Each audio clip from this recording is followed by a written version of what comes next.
Hello, and welcome everybody out there in YouTube and D&D land. I hope you're all having a fantastic day today. Before we jump into the action, don't forget to like, comment, and subscribe. All of those things help us out tremendously. If you're interested in supporting our community a little bit further, consider becoming a member here on our YouTube channel. Memberships start at just $2 a month, and you gain access to some cool emotes. Now, if you are interested in joining any of our games, we do have some open slots available for our Friday early game. And at this point, I'm half tempted to open it up on like Tuesday early instead. So if either of those days would work, I can schedule and try to get players in to start a brand new campaign. Want to get that one fired off as soon as possible. So yeah, be sure to reach out to me and let me know. Alrighty, players. Go ahead and tell us what happened last session, Reese. So as we left the library, Kat expressed to Glenn her concern about destroying basically the last connection to his past, right? After that, we re-followed the same route we took, and we had a small dispute with the chain devil. Quickly, through some wheeling and dealing, got through that. And then we found ourselves to journey to find Seobald for Samdi. We made our way to the butcher shop after some debate on how we were going to approach this, and we decided to ask for Nana at the butcher shop. The butcher took us through a magical secret tunnel, and we were brought to Nana, which was the Enya? I always mess up the name. Aranis. That we had a conversation with earlier. She was indeed Nana. After some quick conversation, Bart got himself a sweet new dragon winged shield with the use of a soul coin and the set of the horns I carried. We found a further trade in assistance to helping us with Samni's dispute, as well as my sweet new hag shield that has a sealed hag in it. Nana left to go find the warden, and then we realized that we probably needed a little bit longer than an hour to like rest up. We look like shit. And then we called her back, and then we proceeded to renegotiate the timelines, and we did. We spent the night resting, and during that situation, both Kat and Bart found themselves charmed by the pillows. Kat messaged Tawahaj. Sorry, dyslexia. Tal'Dorei about meeting up the next day, and after the night, they met up. We found ourselves in a split between Monkey and Kat going one area, me going another area, and then everyone staying back. During that time, Glenn took some time to read the book, The Founding of Platura Academy of Magic and Divination. It was the first to arrive on a new world when the founders saw that their world would be cursed by a being of consumption and destruction. They fled to the new world that was perfect and uninhabited. Founders were concerned about those. Essentially, there was just a lot that needed to be unpacked in Glenn's skull leaving. We're hoping to find more and more about that as we continue. Monkey and Kat, though, they went to see Tawahaj, and they had a friendly conversation, in which case they acquired a little trinket from Monkey's past, the Trailblazer shoes. Boots with spurs. Boots with the spurs. With the spurs. Once he recognized it, they continued to have a small conversation, and Monkey has apparently some myth about indeed being a legend. Reese, myself, ended up going back to the inn to have a small conversation with Hillian, as well as to pick him up, which during that time I found out that that the original Lord of Hell was tricked the ruler, which was... Sorry, I'm trying to find his name. I can't find his name. Lucifon? Lucifon tricked one of the original lords and then came up in power. No. Wait, He what? never tricked anybody. Hell no. Oh no, Fiona had tricked her way into the material realm with his help. She evaded those looking for her, and the Great Huntress is currently trapped as well. With Verna Grand, Lucifon has been promoted to one of the rulers. Bart, so during the conversation, he found himself very infatuated with the current Enyas, and he 100% was into her. During this time, though, Reese and Samdi went to the gates or the torture chamber. There's no name on this. We went to Area 6 to find out both the recipe as well as about the soul, in which case Samdi, with some sweet convincing, got the recipe he needed. And after a slight conversation, we came to the agreement that a soul would be traded for soul of equal value, teaching me the ritual to put a soul in the soul coin. After that, and we continued our deals in hell, we came to the Spalding City, and it was indeed on fire after one day of gone. That's where we are. So, as you all arrive out inside of the Grovelers District, you can tell that you're here in the south quarters of it. Oh, let me get your here sign so you know exactly where you're at. Uh-oh. That's not what I wanted to do at all. Jesus Christ. Okay, that's just going to be what it is. You look over at the wall right next to the Grovelers District, where it expands into the Expanse Estates. And you see that the entire wall seems to be caught ablaze, fires rippling across the banners of the Spalding flags all the way across, and the tops of them so incredibly heated with the flames, you can see the air rippling with energy on top of it, and not a single individual seems to be right next to the wall. The Spalding's guards and soldiers seem to be taking water by the buckets, and a few of the clergy seem to be out there trying to extinguish. And as that is happening, who here has a passive of 17 or higher? Hello. Samdi, Reese, Glenn. The three of you notice there is a symbol ablazed into the wall that the fire seems to be making more predominant. You can kind of see it through all of that. The symbol appears to be that of a dagger that has a serpent's body pierced multiple times all throughout it, and the head of the serpent seems to be laying lazily across the guard of the dagger. As you all have arrived, the priest looks at you all. Well, it would appear that you all arrived back here in, well, mostly safe regard. How was your journey down in hell? He says very casually as the, well, wall is on fire behind him.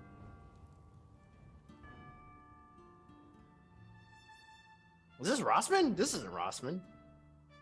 No, this is the other guy. This is Alan Rickman. Alan Rickman. You were missing that session. They kept making a joke about him being Alan Rickman, but yeah. I go, no, I'm just going with it. He's Alan. I go, where's Rossman? Rossman has gone with many of the other clergy in order to try to quell the flames and make sure there's no other ones that might burn down these districts. Where did these flames come from? We were only gone for a day. Yeah, why is the wall on fire? Mm-hmm. There is a organization that we've been hearing rumors about existing. We believe that they have some amount of influence over inside of the East district of the Gravelers, and they call themselves the Episcopals. Do any of you speak Halfling? Oh, the what? Well, what now? Yep.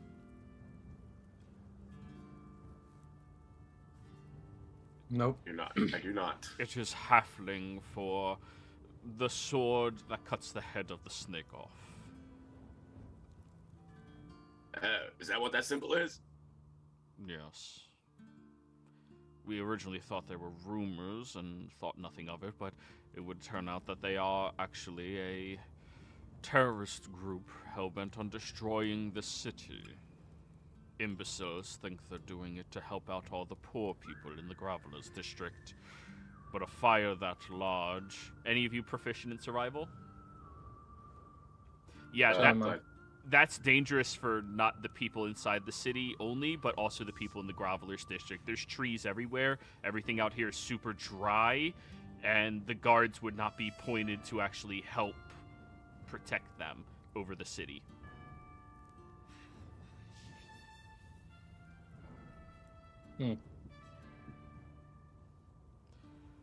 But now that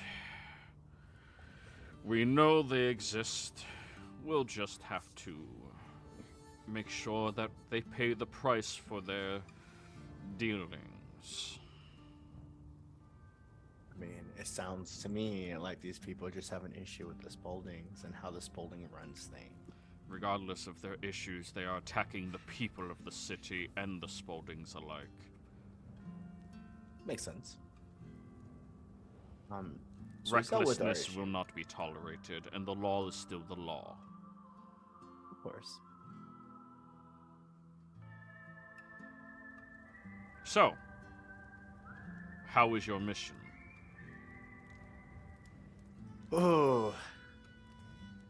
I look around to see the publicness. Our mission was specifically with Rossman, respectfully. Respectfully, he appointed me to retrieve all of you, since his magic is being utilized for quelling the wall, as well as appointed me to learn about what specifically transpired. We got paperwork that says this? Yes, of Appointment course. orders? He reaches into his robes and pulls them out and hands them over to you. Oh, okay. That's all I need. Is it actually like Rossman's Yeah, signature? yeah, absolutely. Okay. Yeah, this guy's not a fraud. He's been helping the Yeah. party since the docks. I'm a paranoid man. Absolutely. I Well, give him I mean, the paperback. Yeah, I mean, if Reese feels comfortable with it, yeah, we took care of the guy So- down there. Kat will chime in. I think I can give you ample details. But come with me and we'll go speak somewhere privately with him. Very well. Yeah, it's hard for me to pay attention when I see all this flames and fire. I think we need to do something about it. Talk later. Mm-hmm. Well, I agree. I'll be in touch with all of you as soon as we're done. And she walks ahead, and Rossman nods his head towards all of you, and the three walk away, Bye, have fun. leaving the four of you unsupervised. Well, I mean, Reese is technically supervising, so What you mean? out of this group, you are the Zombies. least chaotic. Zombie is the one. We have chaotic good, chaotic neutral, and chaotic evil, Yeah. and then Reese. Yes. He's lawful awful. Mhm. But you're not chaotic. I would say I don't like the fact that this fire's here, so you may do what you need, but I'm gonna see if there's any assistance I can do to help with the fires in the gate.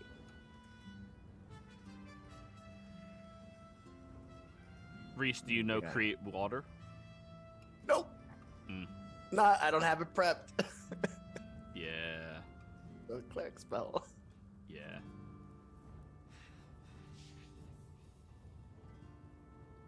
I Yeah, get it. All right. Well, somebody has to step up this session, guys, to be the lead of it. Yeah, I know. I'm just thinking about what I could do. Like my best case scenario is dumping myself in water, polymorphing into a whale, and somehow being carried over here too. That is my best. Unless somebody has a giant bucket I can hold on to. If you give me 10 minutes, I guess I could do guards and wards and use. No, wind's gonna spread the fire. Mm. Yeah. Also, Samdi, you've never seen a whale. Yeah, that's also not the biggest issue there. A desert whale. Wow. I can spray sand. Yeah, so I'm just Anyway. gonna go up to the guards and help them as best I can. I'm gonna use a cloud. And we're gonna get a bucket, and I'm gonna go to a well that's not like right here, but the next closest one, and just get water and have cloud dash back and forth as I dump water. Alrighty. Have I seen any water reservoirs anywhere? You know, Graveler's District East had a sewage system that also had a reservoir for the sewage. No, what is it called? A water tank that's like on top of buildings? Water tank. Yeah, water God, tank no. No, they're not that sophisticated. In the city? Yeah, in the city, they're definitely not that sophisticated. They have a huge-ass lake at their disposal for water. Fair. There, just north, there's like a river of the Graveler's district is like a river. Yeah. Yeah. I have a thing of infinite coffee, so Yes. Just don't coffee. Just keep pouring coffee as you're going back. give me your and forth. buckets and just start pouring the coffee. Hey, it's a liquid, right? Yeah, yeah. It does not come out like a barista's drip. It's just like... drip, drip, drip. It's just black coffee. Alrighty, so as you all begin trying to assist with these flames, you do notice that the majority of the local priests and clergy seem to be using their spells on the interior of the wall, as well as stopping it from spreading from all of the newly developed houses in the Expanse district that were for sale, as you all remember. The majority of these houses were completely vacant. Nobody had purchased them yet. Only the priests and paladins that your group brought in from outside of the city are the ones working on the outer wall and the trees outside. You recognize Tilt working on it, as well as, what's her name?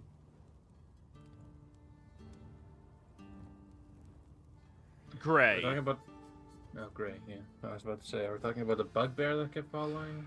No, Yeah. I mean, everybody that came through with them are also assisting with all of this. And you all do notice that Tilt appears to be instructing everybody where to go and taking on her leadership role much more poignantly than you remember her doing previously. The shy demeanor that she always carries herself with, dripping away considerably as she has to help people. After a few hours of working these flames, you do get everything down to just a smolder and smoke in the air, and Tilt will gather the four of you together. Hey, thanks for coming in and helping when you did. Looks at you, Reese. Excuse again. me if I'm out of order, but, why is nobody helping outside the wall? I mean, we're here. No, like your entire clergy was inside the wall. Everyone other than you. Oh. I don't speak for my church, but I assume they have priorities going on. And Those houses are abandoned. It's unfortunate. It really is, but certain people will prioritize monetary worth over people, and it's not exactly the best thing, but it is something that Reese, you don't got to beat around the bush with it. The people of Spalding just don't care about the people outside the Grovelers. The people within the Grovelers district. She shakes her head. That is... Pretty messed up, right? Yeah. If you're not in the city, you're not actually in the city, you know? So, it's a shame. But it's kind of one of the reasons why I wasn't surprised that the people rose up. And there's now Paris groups. Yeah. What is that symbol that was... She looks over at the wall, and because the flames were taken out, the wall does have that very large symbol etched into it. It was called the Apus Dapant. Apus Dapant? Epée Sapant. A base.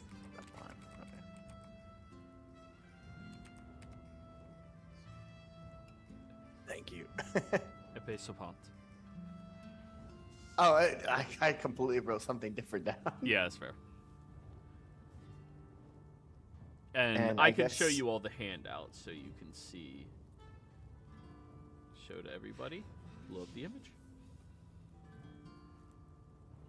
Oh wow. Looks like some assassin stuff. Yeah, and I guess the terrorist group that is against the internal workings of Spalding. Well, Quite frankly, was that someone who's lived in the city for a long time? I don't blame them. no, but this is not... This group is dangerous, even if their goals are somewhat justified based off of these actions, I'd say. Of course, their But- extremism. They put people into danger who don't deserve to be in danger. Yeah, collateral damage of the innocent isn't cool. Yeah. Yeah, I mean, rioters are one thing, extremists is a different story. Yeah, so I get it. Well, thank you for your help, all of you. I'm gonna go try to repair some of these homes out here for people. This city is so poor. Well, the city's not poor. The outside of the city's poor. She kind of gives you a look of like anger for a moment and just keeps going about. And that's kind of the theme of the city. Goodbye, Tim. Bye. I'm assuming the flames are still going and I'm still going back and forth. No, I know no, it's no. mostly This is under- Is it completely out? no. It or was is there- 4 hours later. You guys have got everything quelled. Now it's just there is still smoke, and Okay. they have priests patrolling around to make sure.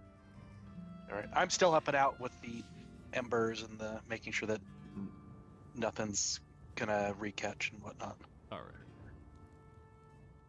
Yeah, as I'm like looking at the outer city, I look again. You know, before I became a Spalding, I used to live out here.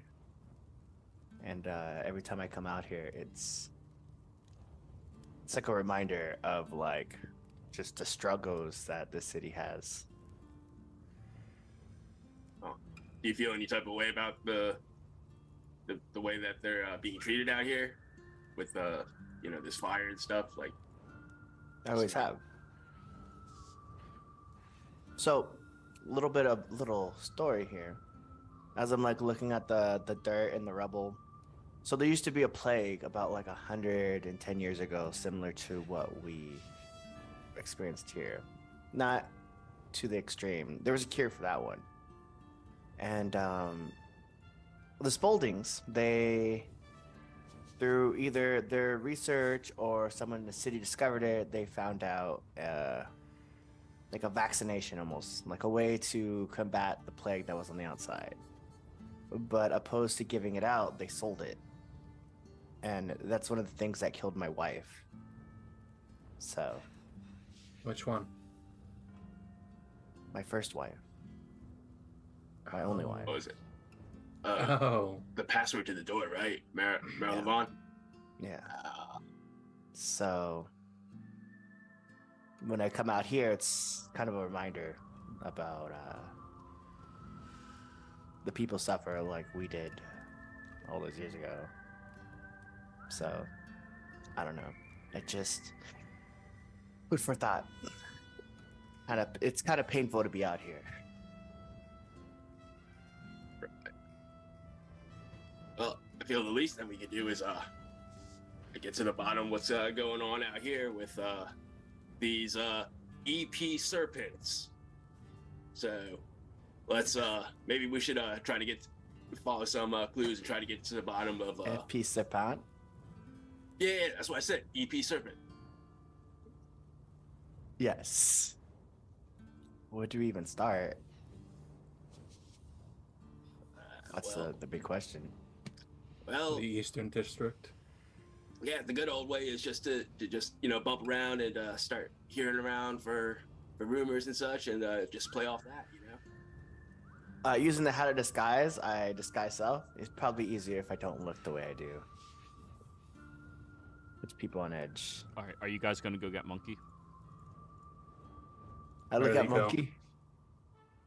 He's going back and forth. I mean, he's helping out where the embers were, near where the houses were on fire, just making sure that it's out, help people with their belongings, help, clean up. I have no way to As- contact him outside of a spell. So I will. Sandy's just gonna walk over to where he's like going back and forth. There you And as he passes by, I'm gonna grab onto Cloud. Hey, somebody. We're going to investigate the extremists. Care to follow us? Yeah, it sounds like a good idea. There's a lot of work here. There's a lot of work to do at the forge, but I got time for investigating. That's good. Just All right. stares back. Gives the okay hand signal to Reese and Glenn. Alrighty. Well, you all gather back up and start wandering over to the Grovelers District in the east. Walking through this remnant of your home, the district where people are not allowed to own money out here. Now, Reese, you know the specifics about it. It's not that they're not allowed to own money, it's that they get checked every single day if they have any money to pay off their debts. And if they do have money that they're hiding away, they will be thrown in prison. And despite how bad things are out here, prison is far worse inside of this city. You see the individuals that still have their homes together who lived luckily furthest away from the walls. Very frequently those people are the ones that have the best lifestyle. The guards don't randomly throw large bottles down at the homes closest to the wall or scream and holler when they're drunk on patrol or off patrol. The people of the city don't disrespectfully go over and talk about how disgusting it is that these individuals don't work harder in order to crawl out of their lower status. It's the people who live further away have less access to what they need, but they have a better life. You're fully aware. And apparently being further away from the wall also means they didn't have to have their homes burned down immediately. I Understood. would. You understand why I was a monster to the guards now? No, I was about to say time to start class war again. I Start. Y'all were halfway there. I explain that if anyone might know anything, surprisingly, it's usually the people on the outer part of the wall. People in the inner, nearest to the wall, they prefer to stay in their homes, so they try not to poke out to be seen. I kid you not, guards are going to be useless out here. I never really considered them useful at all. Yeah, there's a reason why I'm a monster to all of them.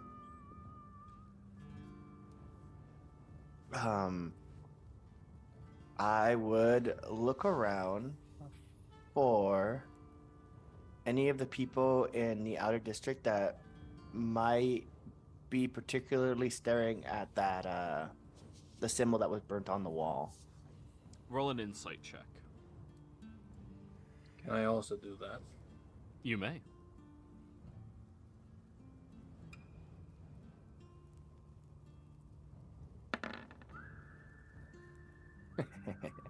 All right, being outclassed by the fucking bird as usual. Yeah, Hey, expertise if it comes to is lying, ridiculous. I'm shitty. So, for the two of you, you both notice that there's this old halfling woman who seems to be seated on top of a stump out here that's been chiseled away and petrified to be a suitable stool. As she's sitting on that over top of a fire, you see that she's ripping off sections of pelt from a squirrel that she recently killed and seems to be getting ready to roast it, but her eyes just kind of linger on that symbol very consistently. The house seems large enough that her very small figure would be able to lie down across and stand up high, but nothing more than that. Are we talking like a 5-foot cube? 5 foot. 4 foot? She's a halfling. Shit. And old. And it's more In like my- a teepee than like a hut than a cube. In my disguise self, I try to look kind of just a little bit like not poor, but yeah, I look poor. Right, just my coat looks ragged. Right, just everything about me looks a little bit more ragged. I look that way naturally. As the four of you are approaching, you see she almost gets ready to go back into the hut, but then sees Monkey and Glenn and remains seated as she makes eye contact with the both of them. The two that have been coming out here every single day to feed the people out here.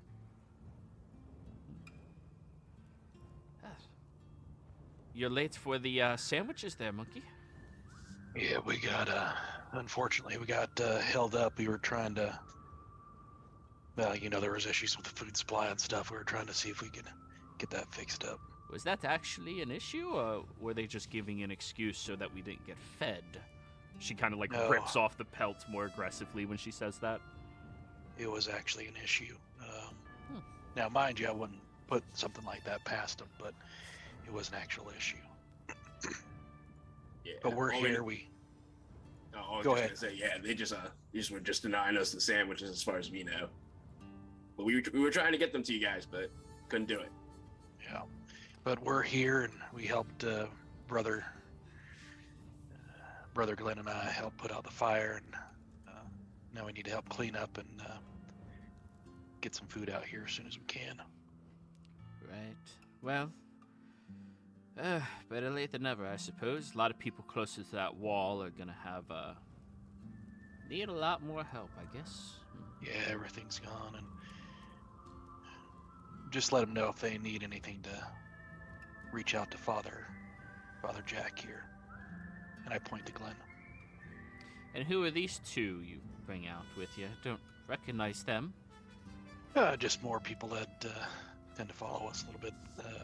That's Somdi, and that's Reese.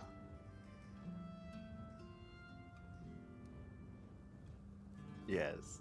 Hello. Spelled like rice, pronounced Reese. That he's gonna introduce me as Cletus again. I was waiting for it. I know. Almost, but you weren't. You were last time you were in makeup. Yeah, I thought about that right now. I was like, oh, I should just dressed up as Cletus.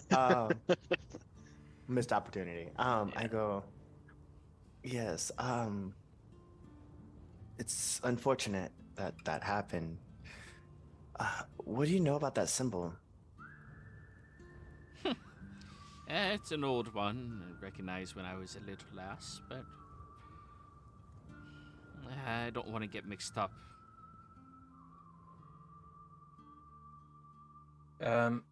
As she's talking, I connect to her mind and I say out loud, mixed up with what? Any of these problems, and you do see that in her mind she's a visual thinker, since canonically there should be more than just Glenn. And as she is thinking, you see that someone approaches her with a red streak through his hair, shorter, also very tanned skin, and hands her a piece of tree bark that has etched into it this symbol that she tosses into the fire and just shakes her head no.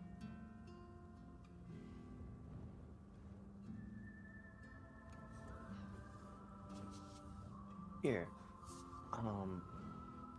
I know time is rough, and I pull out one of the hell burgers that we got when we were at the succubus place. Bison burgers, let's go. The bison burgers, there we go.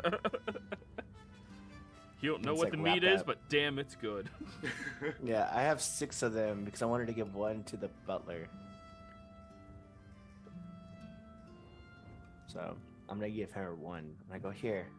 I know times are rough, but hopefully it doesn't stay like this for any much longer. She'll take the burger and nod her head towards you all.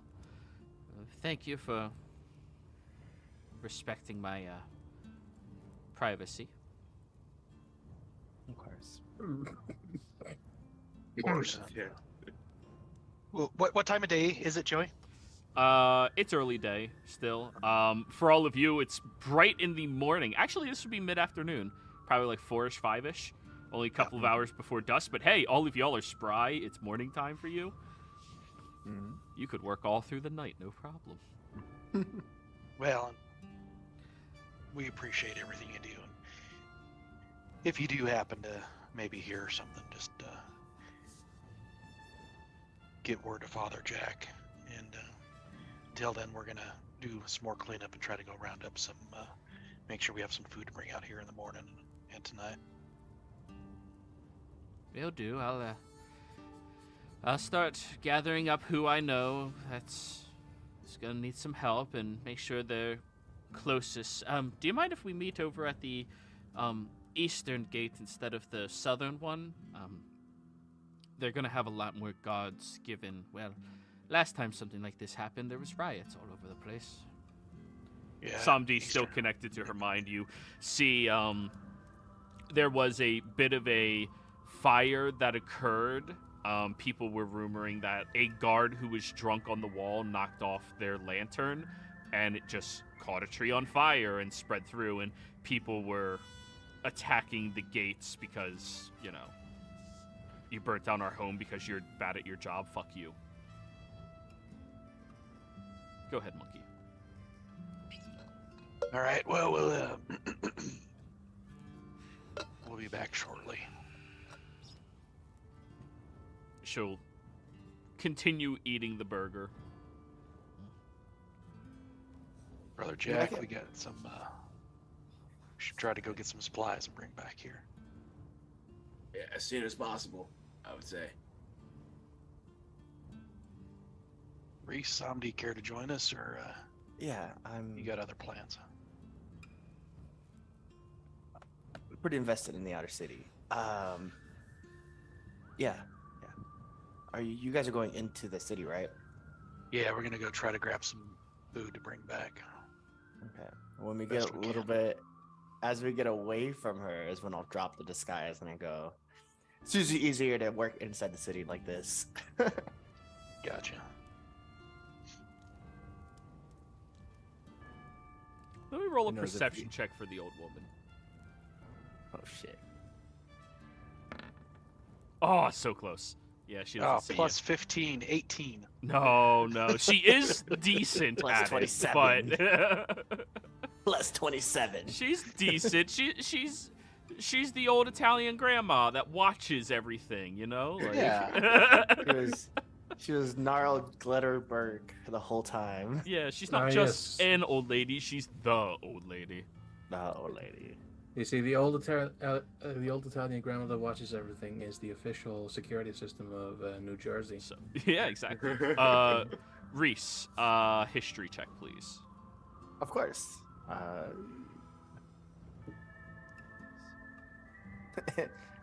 least I'm proficient in that one. So 14. 14. Something about the old lady is a little familiar to you. You just can't quite place it. Halflings do live upwards to 2 centuries. Oh, really? Yeah, they can get Oh, close to 2 centuries. Very rarely do they make it past. wow. I thought they were the one of the short-lived races. Nope. No, they're just short. They're just short. They're short-lived because they're not afraid of anything, and that usually gets you killed. That makes sense. That makes sense. I'll fucking fight a dragon. Come at me, bitch. Advantage against fear. You know? Yeah, as we're all walking away, somebody just says out loud, "Whoever did this tried to recruit her." Something's familiar about that lady. I don't know. It just tip of my tongue. I don't know. That last image of the first riot, Yeah. or the previous riot rather, I don't know if that was the first, and it's probably not. Probably not the last either. Yeah. No, the previous riot. Yeah. Was that from her perspective, or was she just thinking about it? From her perspective. Yeah. So you'll just say, well, she was part of the riots, the previous fire riots.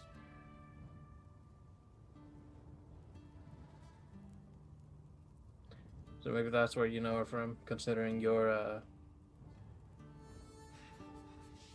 history. Maybe. I don't know.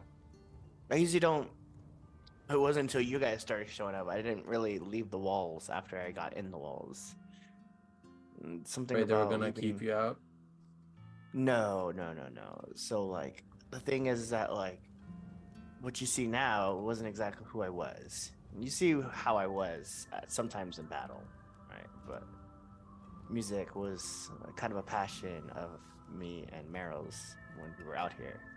We used to work in the outer taverns, so just I was afraid that the facade of the random person, because they didn't know who I was when I made that deal with Mamrick Spalding, dude's dead. When I made the deal to marry his daughter, he didn't know who I was. I was just someone who helped him. So. Unless I know about the Spaldings, that's better. Yeah. Most of the Spaldings that dealt with me earlier in my life was most of them are dead by now. So. Part of me made sure of that too. At this point, I want to subtly cast the invisibility. Okay. As you look around, thanks to your see invisibility, you don't see anything that stands out. Paranoia. Everybody's coming to get. Everyone's come to get you. They know. But yeah, let's go get food for the people outside the wall. If everything's been There's set up in spider. there. Yeah, So- I mean, we could also maybe, if we want to, we could follow up on that lady later on. You know, see, maybe try to get a little more out of her, what she knows about the EP serpents. You said that they try to recruit her someday? They gave her a tree bark with an image on it. She refused. A tree bark.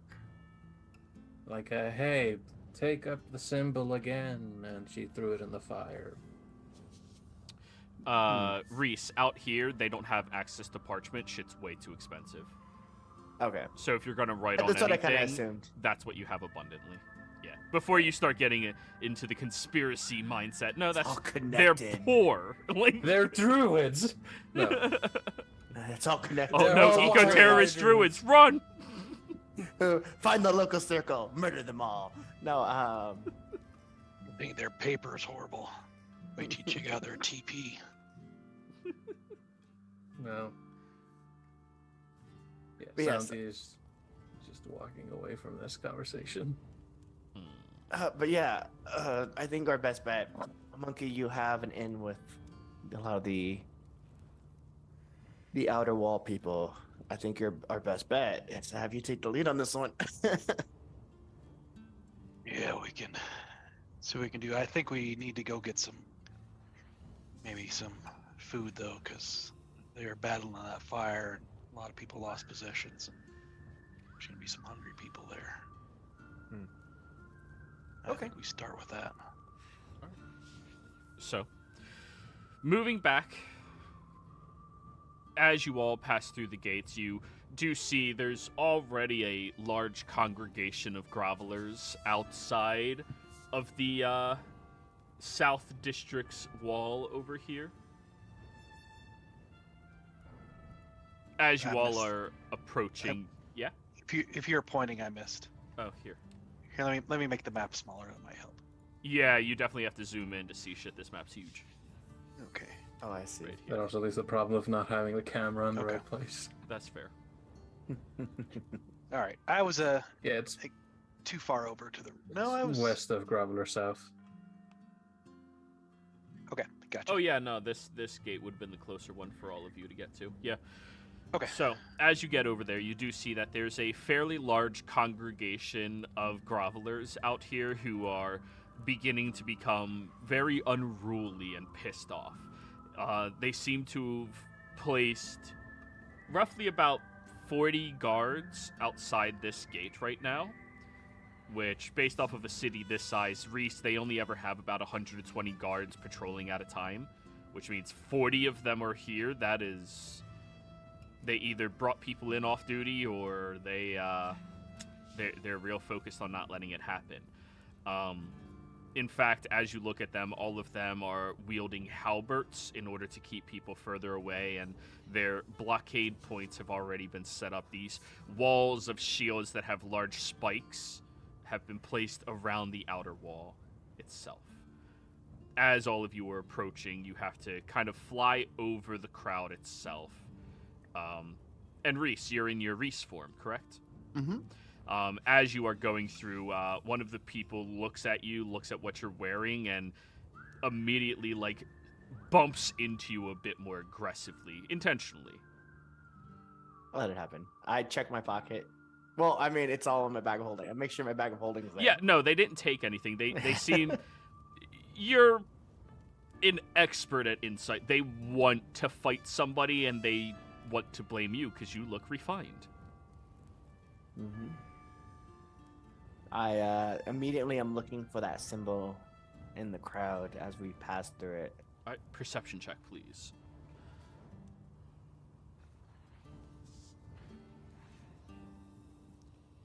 $25. 25. 12 creatures of your choice. The Quell Riot spell. Let's go. Or Cause Oh Riot. no, that's not how I do it. Somebody's like, yeah, that's what fireball's for. Well, riot. 25. Nobody in the crowd seems to be wearing that symbol on themselves. In fact, there's nothing in the way of jewelry or anything like that on any of these individuals. They could not own jewelry because they live in the Grovelers district. That would be taken. There's nothing on their clothing because their clothes seem to be thatched together out of cloth that they can find. Nothing in the way of that you can spy on any of them. As you are passing by, though, you do see next to this wall, hidden behind a very large plotted plant that they have on either side of the door, you know, for people who wander in here, who travel from out of town to see. Behind that plotted plant, there is the symbol kind of carved into the stone right next to the door. Make a mental note of that. As all of you are passing through, the guards hurriedly go in front of all four of you, making a wall of shields in order to allow you all into the city. Appreciate it. They all nod and stay focused on the crowd. You can see a lot of the guards seem to be anxious and nervous right now, the younger ones in particular. Many of the older ones seem energetic and almost like they hope something happens. Is the captain of this area of the gate here? From what I can see. This gate's captain would not still be at the gate. He would still be helping out with the Expanse District. Okay. Whoever's the squad leader or the guy in charge here. Mhm. Do I see him? Like Oh. the guy barking orders? Yes, you see one individual who's leaning over a desk currently, trying to figure out where everybody should be placed and how they can better fortify this location. I'm going to approach him. Right. You wander over and he stands up straight. Sir? Relax.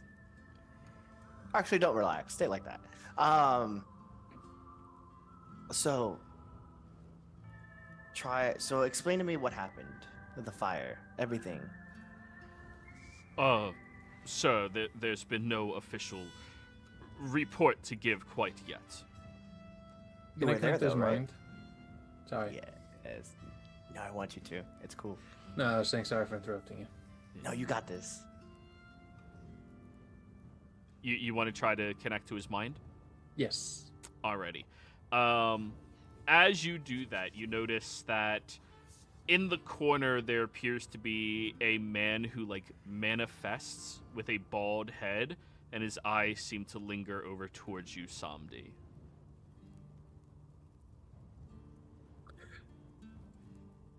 Wait, what? Is this through my invisibility? Yes.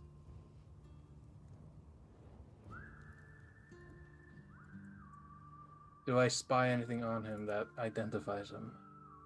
Or to who he belongs? Looking the individual up and down, they're wearing mage's clothing.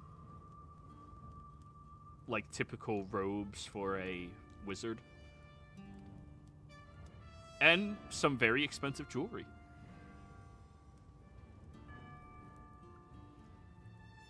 Going to look at Reese.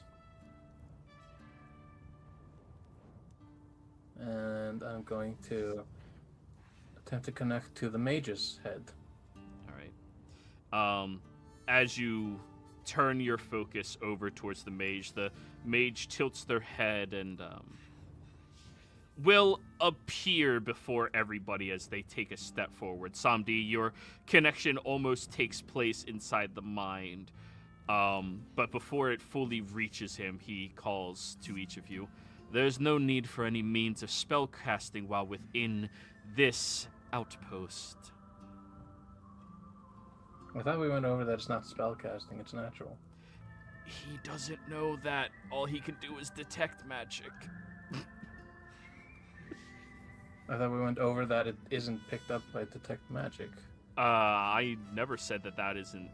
It's still magical, it's just naturally occurring. It's not a spell that can be countered or anything like that.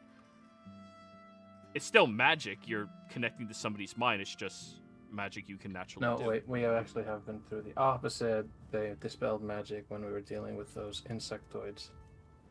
Yeah. To get me out of the connection. Sorry. No problem. Reese, when you see this individual, this person is wearing robes of the Alona's School of Warcraft and Wizardry. This is a war mage that has presumably been called here for extra defenses. No. Oh, you're invisible. My job is to keep this outpost safe right now. There's no need for spell casting in my presence. He looks directly at Samdi. Here goes Samdi. He just does that. He's kind of like one of my assistants when it comes to these kinds of affairs, especially when weeding out what actually happened. Only Spalding leadership is permitted to command I me apologize. Rasan Spalding Levant. Sorry, Rasan Levant Spalding. Pleasure. And who are you? here. He'll nod his head respectfully. Ipnia. Ignia. Ipnir. Ignia. He'll nod respectfully. Yes, I have a local interest in the people of the Outer Wall. So I was just very interested in what happened. I just came back from a trip, as you see. And we were only gone for a day, and it seems like after 24 hours, right happened. You all With must... no... Go on. Oh, with no preemptive, warning. Well, this lieutenant here is unaware of anything that he is permitted to speak about before any official reports are made. However, Mr. Spaulding. Yes. There was a terrorist attack against the wall, apparently premeditated of some variety. A group of individuals that aspire themselves, well, vigilantes, but we all know them, terrorists, seem to ignite the wall from on top of it and below it at the same time. We're not sure how they coordinated such an advance quite yet, but one of my students is investigating it as we speak. It would appear that they were, well, concerned because they cannot find their way out of poverty by themselves, and they wish to attack others instead of accepting their fate. The casualty count as of now has been kept to 6 inner city, 5 of which were guards, and 32 outer cities. The harmed individuals, nobody else on the inner city, another 112 outer city, being tended to right now by clergy. And what are we doing in response to this situation? I assure you, Mr. Spaulding, that the moment any of my students pick up a whiff of this organization, we will be heading out there and I will personally eradicate all of them. When information comes, contact me before you go. You will have to Again, get the word from the personal interest. king. I was hired by him. Right. And all I'm doing is requesting you to bring me in on this as a investor in the outer city itself. Please I'm get not a gonna- written acceptance from the king. What can we do here to make that? Let's make a deal. Right. Are you Again, attempting to bribe me, sir? No, I said let's make a deal. Bribing would mean doing something that goes against the law. It's not against the law, right? If you hire us for help, but we're offering our hire services for free, is what I'm saying. You all wish to work for me. Work in assistance of the situation, not work for you in particular. Working for the situation would imply that once the situation is done, the contract is ended. Well, unfortunately, my students are all of the caliber of being taught at Alona. Are any of you officially educated in any type of magecraft? And his eyes immediately go back over to Samdi. We're pretty efficient when it comes to magic. Where did you learn such crafts? I learned mines with the Asmodeus Church. Clergy. Yes. And you? He's still looking at Samdi. Did I never actually connect him? If you would have attempted, he would have shut off his mind. No. I went to Warthog Academy. Yeah, Deception warthogs. check, monkey.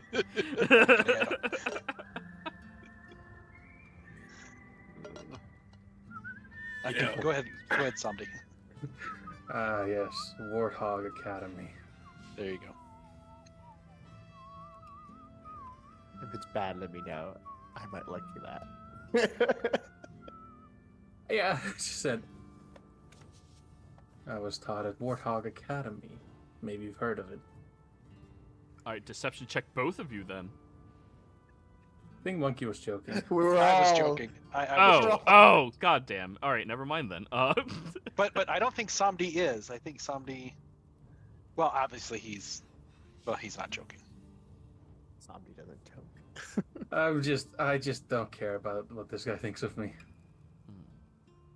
Well, Just because Glenn is interested in what he might have to say. Glenn will say, I'm somewhat of a spellcaster myself, as he casts a little bit of minor illusion, just to like make him spruce himself up a bit. You saw his shoulder, all of you with a high passive saw his shoulder adjust as if he was readying himself to respond to that spell very quickly, but recognized it, so he didn't. Whoa. Quick with the trigger finger there, huh? Apparently I learned it from the Latera Academy of Magic and Divination. Latera. Latera? He looks you up and down and looks at your ear and...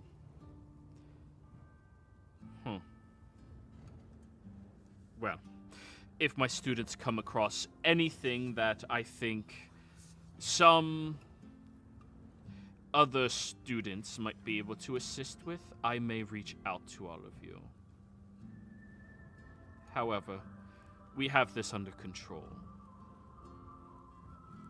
Did he seem at all interested in the 23 deception check? He didn't question you. Yes. Add that to my resume. Warthog Academy. I was taught by a sentient warthog. Hey, don't knock on that. You ever see Seven Deadly Sins? We don't talk about that. That pig can fuck people up. Okay, my food is done. I'm 100% up. Let's got this. Okay, so. Okay. Yeah, I mean, you guys can handle this. I mean, I'm looking at like the destroyed infrastructure of the wall. The rioting people behind me. You guys can't handle this, right? If the rioters get out of hand, he moves his hand to the side and you see a flame appear. It'd be very easy for me to take care of that, as I have the king's orders to do so. Okay, well, the king isn't exactly thinking in his right mind, as he's a paranoid nut job. So, I'm going to state this again, right? They are all worth revenue, and I'd rather not lose the revenue. I speak on behalf of the Spauldings. I would appreciate you getting an official paperwork from the king. I was given my orders and limitations, which is why I was chosen from my academy to come here. Okay. They wished for a war mage. They got one. Okay. Well, he's totally a magic user. Oh, 100%. He's wearing wizard's clothes. He has students. No, I mean, he values your knowledge. Like he's a wizard, like through and through. No, I meant the king. Oh. Can you imagine? I want a war magic user. Yeah. Of course. What? Like, That's probably what you said. Specific. I want someone to burn them down. Two things. I want a wizard of war. Two things. Joey, out of character. Yeah. Is Spin-off Spaulding the king, or is he just a high-ranking Spaulding? Spin-off is high-ranking. He's not the ruler. All right. Just wanted to get the right opinion on this because, like, I was like, oh, haven't we like seen the king out of character? In that Reese fucking has. meeting scene. Yeah. He wasn't at the meeting, right? Yeah, of course he was. He was the head of the table. He's the father to the girl that you guys are trying to manipulate into killing him. Yeah. Like. You're right. Well, if not kill him, at least I have so many names. Yeah. We have to go through the list of Spauldings to murder. That's all. Yeah. And he's at the top. Yeah. But I will be sure to reach out to you if we do need your assistance in any regards. A sorcerer might be useful in some capacity. Looks at you, Samdi, again. He's a pretty powerful sorcerer. Like, you know. Of course. So he kind of just tips his hat. Just begins walking off if this conversation's over. Yeah. I also wanted to state, to avoid rioting, working with us would also be in your best interest going forward, right? Again, I'm not trying to push it any more than I have, because the people already know these two, and I poured towards a glad and monkey. So it might make operations in the outer city easier. Oh, Well, then you do have something useful you can do for me then. Yes. He looks at Monkey and Glenn. Tell them if they riot, they burn. Noted. Just quickly going to tap the earring to talk to Reese. I don't have an earring. Weren't you given an earring? No. That's yeah, the reason yeah, why you were. Monkey got rid of his, so you have. Well, Monkey got rid of his, Glenn so has Glenn it. got one, and they gave you Kells. You have one. Yeah. They Oh, I gave you do. one a long ass time ago. Yeah, the very beginning. It's just that you guys all use your mental stuff, so you forgot you had the earring too. Yeah. Oh, okay. The only one that is on the earring network is Monkey. Right. Oh. I talk with Samdi. I'm really tempted to rip this person's heart out. You know, Like, given yeah, setup, I could literally wind him up like a tin soldier. Let's not, though, because we have to deal with the guards. And I might be able to dissuade them from dealing with the situation, but him having a letter from the king might make it a little bit difficult. Let's recoup. I need to check the manor. I need to check my manor first. So I want to pick up the gift I got, or the tuning fork I still have to pick up from the church. But we'll check out the manor first. Yeah, and then Monkey and Glenn still need to get food for the people that's still on their list. So I go, if you need to contact me, if you don't mind, I can leave my familiar with you, right? And he'll let me know if you need me. You're Or more any of than my welcome assets. to. Yes, of course. Hillian. And Helion wanders up towards you, and even in his invisible state, I mean, the man has detect magic up. He just looks down at the illusion. Hillian, let me know if he needs help. If he needs a contact to me or any of my allies in any sorts of capacity. Okay, boss. Yep, got it. Good And, day to you, Mr. Spaulding. Good day to you. What? I need an insight check from all of you. You got it. I like doing those ones. Ooh, that's a good one. 24. In before 37. 33? Close. 25. And inside, I get advantage on this. 23. God, I Well- lagged out and everyone got higher than me. Well, In my all of you defense, still I got read the people. same success. This individual seems to be slightly on the deranged spectrum. He clearly, if it wasn't for his practice in the school, he would definitely be a threat to the area. And he holds himself in very high standing for his own abilities as a professor of the mage school. I was getting that vibe, And he not gonna lie. definitely is, to the common folk, a danger if they riot. Psycho sense? I mean, it takes one to know one, so, you know. As we all look at Glenn. No, I'm just kidding. Speaking of Glenn, I'm going to talk to him. And I'm going to say... Alright, so I'm going to talk openly to Monkey and Glenn as they're leaving. Prepare a pallet with food if you can. I'll just carry it. And I float things with magic around me. Just No, I see you do that little telekinesis thingy that you do. yeah. You should just prepare like a big pallet. You're saying? Oh, food, yeah.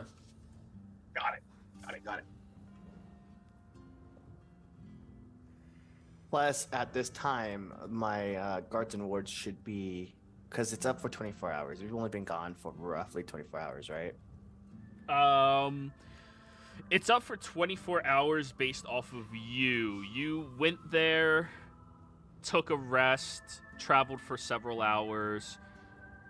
Or you went there, traveled for several hours, took a rest, traveled a little bit further, went down, rested for a couple more hours, traveled a couple hours back. You would probably have a few hours left at most. Okay.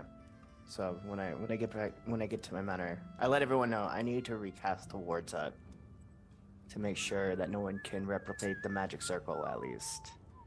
Gotcha. We also need to stop So- by either some type of wood carver or toy maker.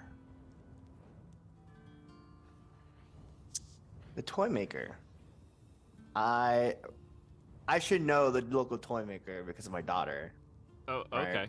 Yeah. I mean, if you're a good father. Are you a good I mean, father? before I sent her off to an abroad, I was an amazing father. Yeah, all right. And then she's out of your fucking hair. Anyways. Yeah. I'm not your friend. She I'm was- your father. She was a wizard. I was a bard. I can't teach her magic. Did you send her to the Alona Academy by any chance? I sent her. Ilona's the place we went to, right? The 'Cause She's capital. over there with a tutor. No, she's in Sharpton. Sharpton. Yeah, so she has a tutor in Sharpton. Okay, Alona is Oh. like the wizarding academy on this continent. Alona It's is the MIT major of city. wizardry.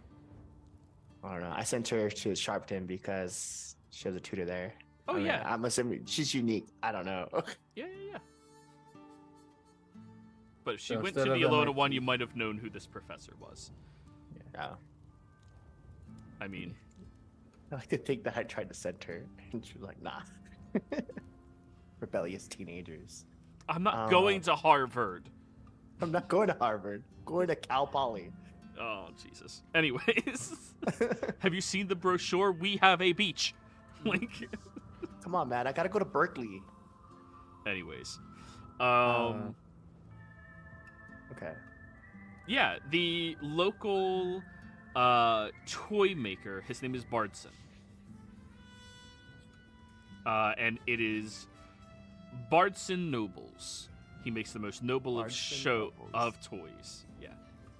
Is this I the hate second you. generation or the first generation? Because of like how It's long Bard I and lived. Son, so this is the first and second generation. First Bardson. and second. Okay. So yeah, I would tell Monkey like There's layers to this Bart's onion of and jokes. God damn it, Sons. Joey. I hate you. So much. Yeah. Yeah, I told him Bart's and son. I worked for his father. Provided toys when my children were little. So Fantastic. yeah, his kid took over the shop, but they're double generation runners. So, the Here, four and of then you. I pull out my card and I go, he knows me. All right. Thank you. Well, the fires are out, so I can turn off that. We walk in, there's another fire. God damn it.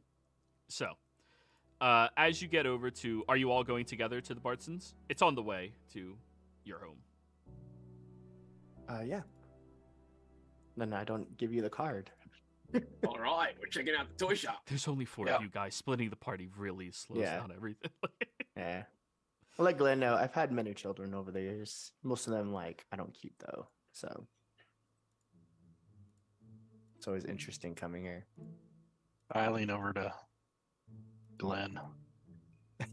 Did he Glenn's just a say he ate a bunch of kids? I hope you just misspoke. All right. Yeah, we keep going. So, going into the Bardson shop, the Bardson Noble shop, as you open the door, you are met with the cackling sound of tiny little magic mouth toys that are inside of this establishment. You look around and it is vibrant with different colors of pink, red, white, blue, greens all over the entire shop, and there's all manners of these very unique experimental toys that the gnomish duo seem to be working at. Reese, the moment you walk in, you hear the familiar sounds of the large spinning wheelchair start whirling around as you see the father, Bard. As he looks over at all of you. Well, isn't that Reese Bowden? How are you doing? A pleasure. You found another couple of shitheads who gave you their chow for free? No, unfortunately not anymore. Hmm. It's slim pickings when it comes to working with those kinds of cases. Well, that's good, isn't it? It means less shitheads. Yeah, you're right. This is Monkey. Monkey, I heard a lot about you, sir. You go around town floating on top of some type of cloudy thingy, right? Yeah, that's Cloud. Appreciate you. Oh, nice to meet you, Cloud. And he shakes Glenn's hand. That's actually this is Father. That's Father Jack. Oh, you're his dad. Nice to meet you, sir.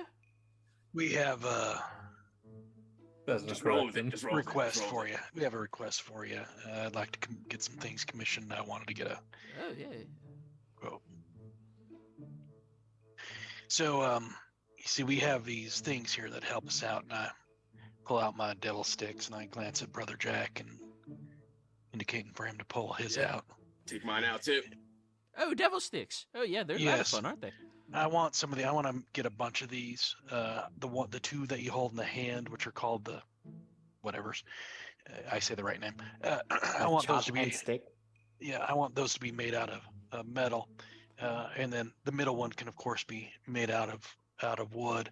And Oh, no, we can't make it out of wood, sir. If you're using metal bars, then we need to use something that's a little bit more elastic than wood. Maybe wood as the base, and then we give it a coating of... I've been experimenting with this new thing called rubber. It burns really nastily, but it also gives a little bit of boink to it. So yeah, that's fine. A scientific term. Yeah. Whatever goes in the middle, that's fine.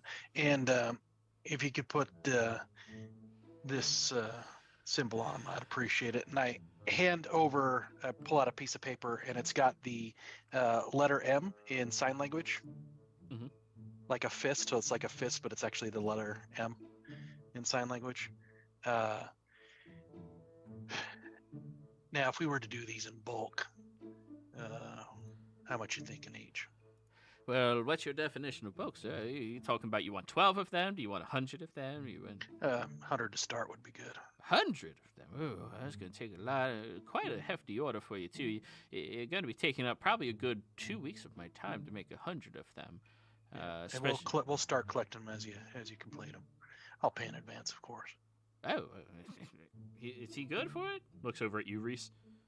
Yes, he's never lied. All right, so 100 sticks. We'll call it at 100 gold. How about we do 200 sticks for 150 gold? 200 sticks? I'm not even sure if I'll be alive long enough to make that many. Well, you got your capable son there. I'm sure you could teach him. Yeah, he's a fucking nitwit. Dad, come on. Sorry, but you're nowhere near that I told you, I'm making mechanical toys now. This is the new rate. Look at this, sir. And he brings over a little box and starts cranking a lever on the side. And I need a charisma save from all four of you as it plays a song, and at the end, a clown shoots out the top of it and grabs Monkey's face with its hands and then goes back into the box. What's the Christmas save for? Oh, to not freak out at the clown.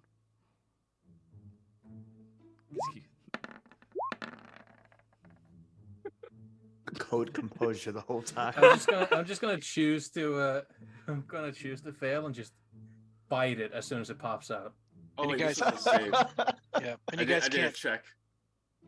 Yeah, please do Christmas save. You guys can't see Bart, but he's invisible, and I've been carrying him piggyback the whole time. So, as it gets up, you hear a little, ah, from Samdi as he bites it and snops it. Hey, you have to pay for that. I slowly turn, holding the clown dangling out of my mouth, just staring at him. You gotta pay for it. You broke my toy. I made that. That was the prototype. I reach in for a soggy gold. It cost me a lot more than that in just mechanisms. I give him another. Fine. Yeah, it's a stupid toy anyways. Who wants to be grabbed by a clown from a box? I'm telling you, the last person you tried doing that for, they fucking punched it. Nobody likes clowns. Everybody likes clowns, Dad. It's just you that has a problem with them. You can't trust them. You ever see their big fucking noses? Everybody likes clowns. Clown dangling limply from my mouth. Yeah, it has the giant red noses on clowns. You can't, they can't smell nothing. If you look in their eyes, they don't fear nothing either. But anyways, back to negotiations. 200 of them for 190 gold. 150 is what I said. Yeah, negotiation. Oh, I get you. You want us to go back and forth and all that more and stuff. So Or you he could just goes accept high and then you go 190. low. Yeah. All right, so we'll take. We'll call it. 175. Hold on, I gotta do math real quick in Yeah, my yeah, head. It's like- Okay, so if I did 2 for 150, okay, we'll do 300 for 175 then. What? No. And just like, Reese, I thought you said this man was legit. He's I don't deal with his negotiation. How about this? I would do 200 for 150, right? Because that was your original. That was offer, his original offer. My original offer right? was 100 for 150. 100. And That I accept. That sounds like a good deal. What? I pull out 200 gold and I start counting it out and putting it out on Oh, the counter. oh, yeah, fine. That's great. 200 So- gold for 150 Yeah, of we're them. gonna I'll do that. 200. We did the 150 gold for 200. Now for this 50 here, that's extra. How about you throw in another 75 of them? So you want 225 for 200 gold. Sure. and I'll bless your son Oh, thank you. to help him with tools for the day. And if you do a good job on this, there's going to be a lot more of these to come. You know what, sir? You strike a hard bargain, and you're very unique, but I like your boots. They look better in white, though. Just saying. God. Well, the problem with white is the scorch marks. Scorch marks. Yeah. Yeah, that's fair. Walking on coals and such. You have a deal. He sticks his old, wrinkly hand up to you, monkey. All right, I'll shake it, and I'll give him 200 gold for the 225. Now And- we'll start picking these up in batches. You said it was going to be 2 weeks, so that's going to be approximately. Bum bum bum. Well, it's going to take me probably a good 3 to 4 days just to gather up all the materials and then write out the schematics and design them appropriately and then get the prototype of one done. And once I have the prototype of the first one done, I'll be able to adjust it to make sure it has the proper amount of elasticity to actually bounce up and down a little bit. And then once we have that done, I'll be able to replicate it, and then I'll have to do samples in each of the batches as well. So in about a week, I should be about halfway done. Perfect. I like a sounding. Aren't they just 3 sticks together? Yeah, got something on it. Okay. And he's got to put the. He puts a bit of goop on it. I don't know. It makes it bounce. Oh. Now, what about tassels? Do you want tassels at the end of it? Do you want the tassels to be flammable? I think what we should have is at the end, there should be like a palm, but then little tassels for the fingers. Oh, that's a little bit fancy. I might be able to do that. Do you want those finger tassels to be flammable?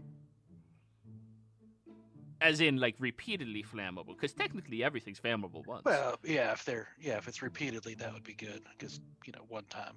I have this special leather remedy that is, it is so incredibly resistant to fire. Not too strong of fires, of course, but, you can use some simple ones and it'll be fine. All right, good. Now, for And what- your special friend, looks at you, Reese. I hear his birthday's coming up soon. Now, Reese, every year around the king's birthday, you get him an intellectual gift from the toy shop meant for kids that he Yes. is elated with for at least 2 weeks before he either gives up or figures out how to solve it. I'm thinking one of those those moving puzzles that change as you press it in and you're trying to figure out the right pattern to put in that To way it make the image, changes. right? Yes. Yeah, 9 tiles? Yeah. I already made one. Here. Thank He you. brings you over and pushes And it then- forward, and it's bedazzled with the fakest costume jewelry you could ever find. Yes. The image is that of a donkey when it's fully made and constructed. I assume this is Wow. the birthday's for his ball, right? Of course. Okay. I put it away and I go, okay. And then what tool did you want your son to be blessed with? Shoot, I wish he was blessed with any of them. Dad, I'm great at tools. He definitely needs some help with the tinkerer's varieties, if you get what I mean. Okay. I'm literally a fucking gnome like you. A tinker? Sure. I walk up to him and I pluck a hair with 5 gold in my hand and I put Ow. it together.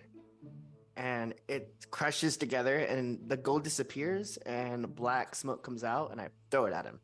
He's already I know. proficient in tinkerer's tools. He's blessed with tinker tools. Thank you very much. It's great whenever you come through here and help out my son. Why do you play into this, Reese? I know you're not that stupid. I just look at him. Are you insulting me? I know. I said you're not stupid. Why does every... Jeez, man. Santi's still staring at him, slowly just chewing on the metal. Also, Sanji's gonna keep the toy. Yeah, I figured. All right. Man, every You time just- you guys come in this shop, it just stresses me out so much. Risan, always a pleasure. You see the arm of the toy clown just kind of slowly being sucked up like spaghetti. Oh, also, I have a new experimental tool. If there's anybody who comes up to you, I've been working on this for a little while now. I call these hopper sockets. Hopper size.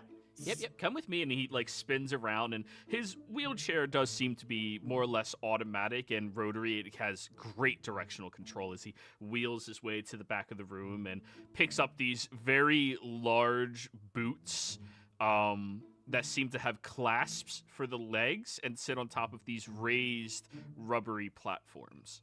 This already seems like something that Glenn would like. So these things are... Ooh, Glenn, which... Oh, that must be you, points at Samdi. No, it's Cloud over there. Cloud. Oh, Yeah. do you want to test them out for me, Cloud? Oh, what exactly happens with these? Oh, well, if my theory is correct, when you put them on, you can jump very high. I plan on selling it to kids in bulk so that they can bounce around the city, and, you know, who doesn't like bouncing? It's fun. Yeah. Well, I'm already pretty mobile. Maybe someone like what you said with Glenn, right? Maybe he would enjoy it as he points to something. It's moon boots. Yeah. I guess Glenn would try it out. Yeah, Glenn, do you want to try them out real quick? Would you like? Not to try sure if these it'll out, fit your Glenn? talons or not. Actually, yeah, it definitely won't. It's more meant for like the common humanoids that are like medium sized. I'm too tiny, and my son, you know, he never fucking grew up. Dad, I'm a foot taller than you.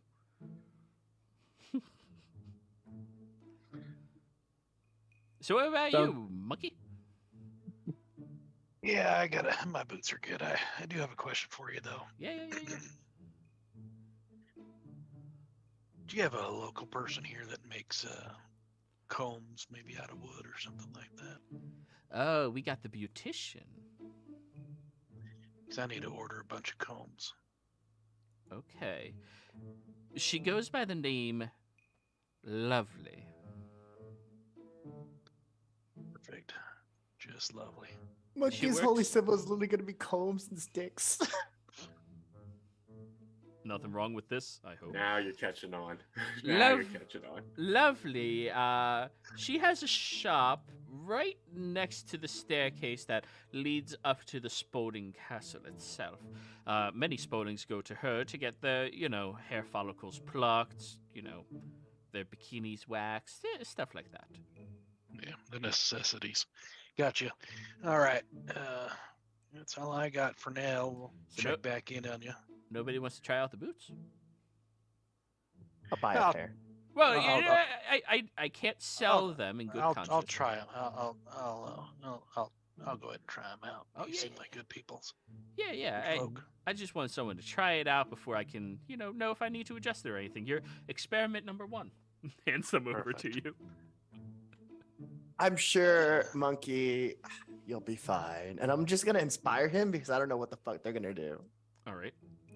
Monkey, as you put the boots on, All right.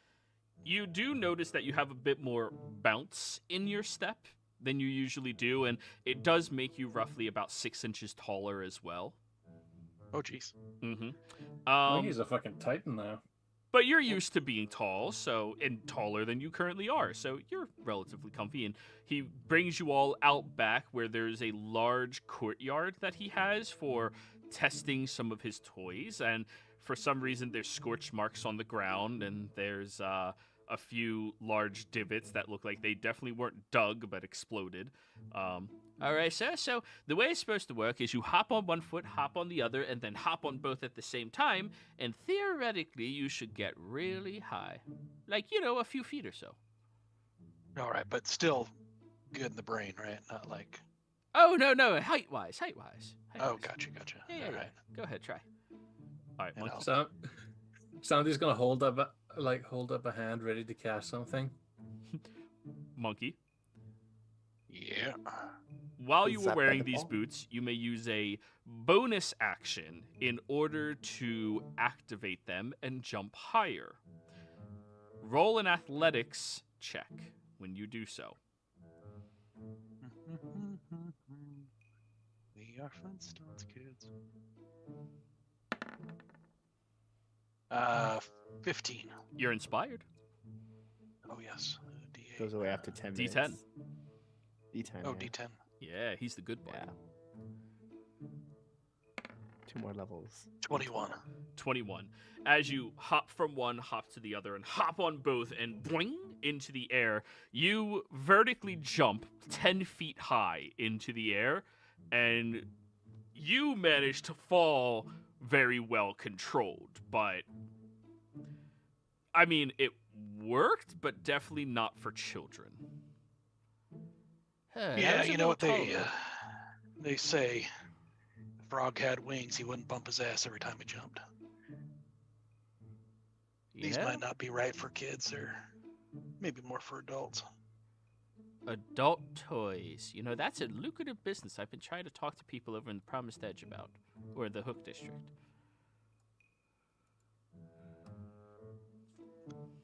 Good stuff. Sandy's going to start walking out. And is the son with us, or is he No, minding the shop? He's still working in the shop. He's a hard worker. I'm just gonna stand there staring at him the entire time. He nervously leans over his work. Well, all right. Maybe I have to find a way to make them less bouncy for children. Yeah, good point. Yeah, it might be a little high. So I go ahead and I'll take off those boots and put my other ones back on. Thank you. Be happy to try them out for you again once you get them tightened up a little bit. Absolutely. When you come by in about a week or so to pick up your first batch.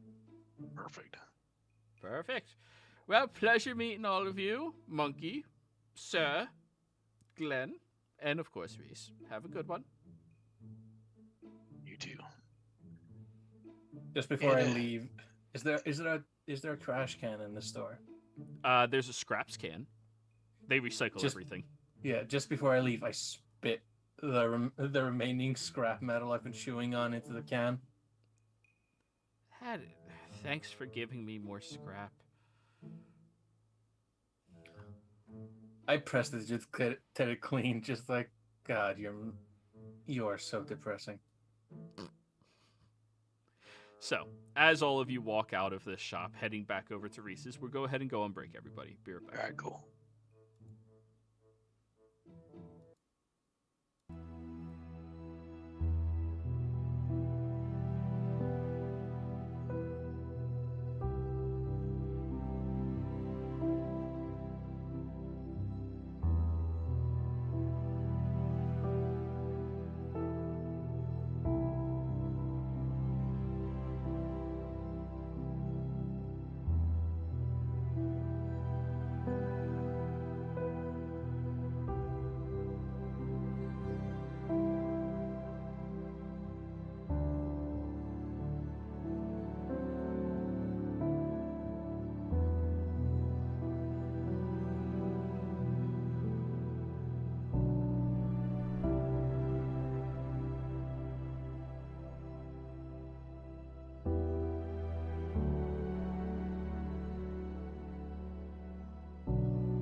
Welcome back, everybody.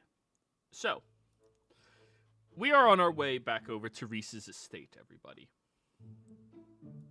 As you are going through the calm cedar wood, walking past many different shops right now, many of which have closed up due to the, well, heartache that happened so far away from them, but they really feel in danger, so they had to. You know the type of people. Anyways, as you get over to your home, Reese, which is over her. Oh, sorry, I thought I heard an alarm. You notice that the streets surrounding the calm cedarwood are also very highly populated with guards right now. They seem to be patrolling around all of the fine estates that are in this area in order to make sure that everybody is safe and secure in case the rioters get out here. Now, Reese, anybody here proficient in survival, actually? Right. Brother Jack is. Yeah.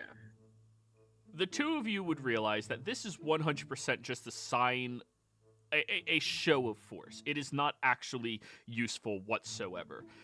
Rioters would have to travel 5 fucking miles to make their way over to a goddamn bridge, which would be better off being fortified, in order to break into this territory. There's no reason for guards to be patrolling all the way out here, given what was happening, other than if there was some type of potential attack inside of the city. But all of the guards are saying, oh, we're just being safe in case of rioters. I like to think there's a guard outside my house. I look at him and go, get away from my house. Yes, sir. And leaves. As you start walking through the estate, you see all of the gnomes are across your lawn again.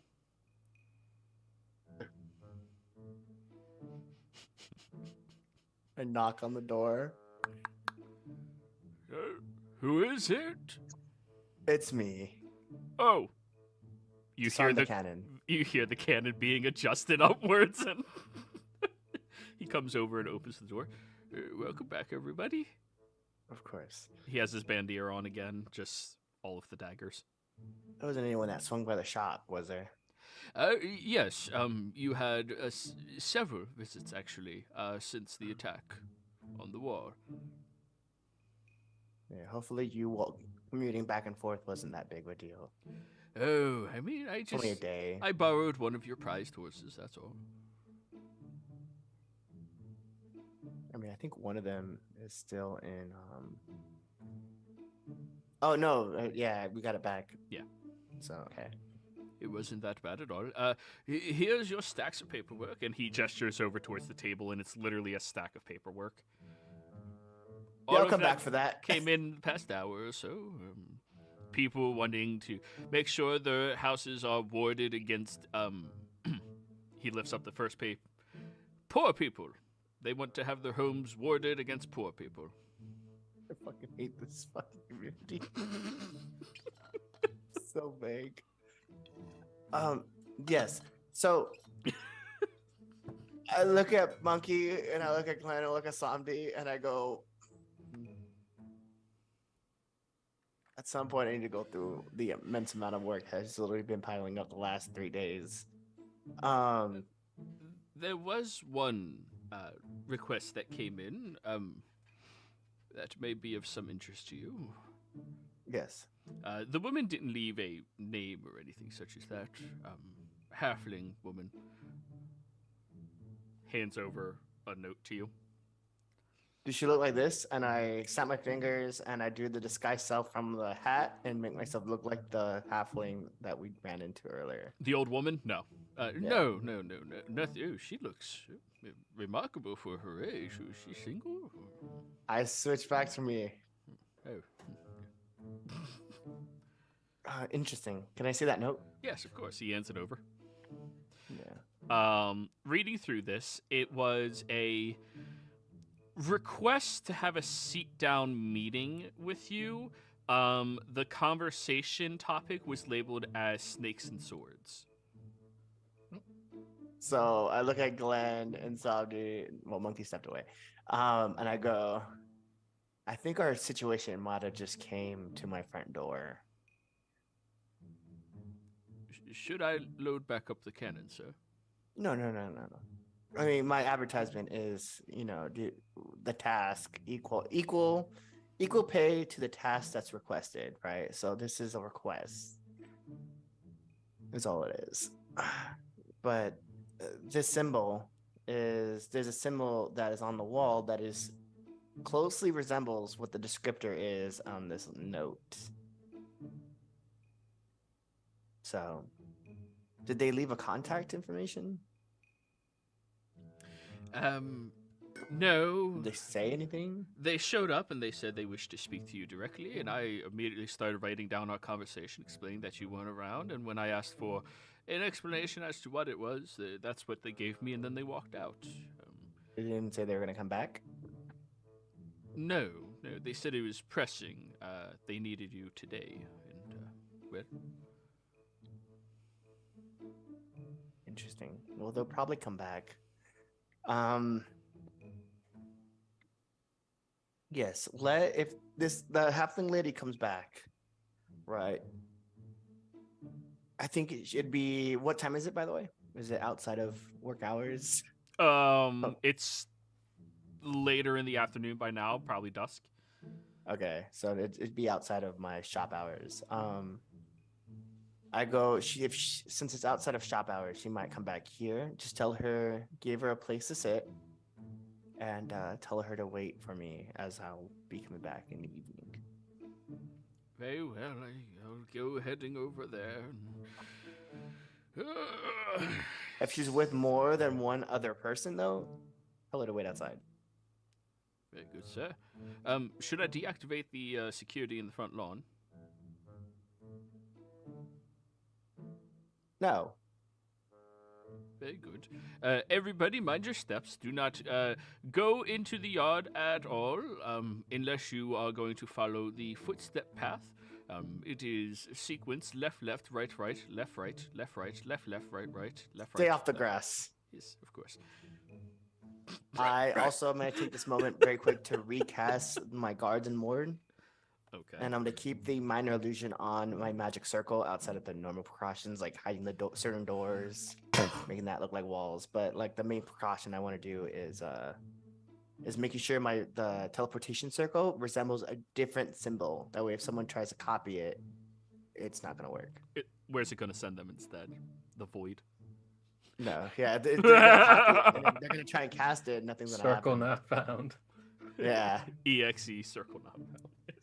No, send them to the circle in the Church of Asmodeus in Alonia. Just hello there. Just Another summon. Another sacrifice has been summoned. alrighty. So Just before the old man leaves, I'm just gonna whisper to him, "Load the cannon just to be safe." he'll look at Reese excitedly. I said keep defenses up just in case. Yes, and he goes running over and loads back up the cannon. I hope none of you have to fire it before I get back. Where are you If going? the chance, You told me to go back to your office and wait there. No, the office is. We're outside of work hours. There's no point. She's gonna end up coming back here Very well, if I'll wait. she needs to get a hold of me. I'll wait at the cannon. Yes. By the way, I'm going to go prepare you some tea, sir. No need. I have my coffee.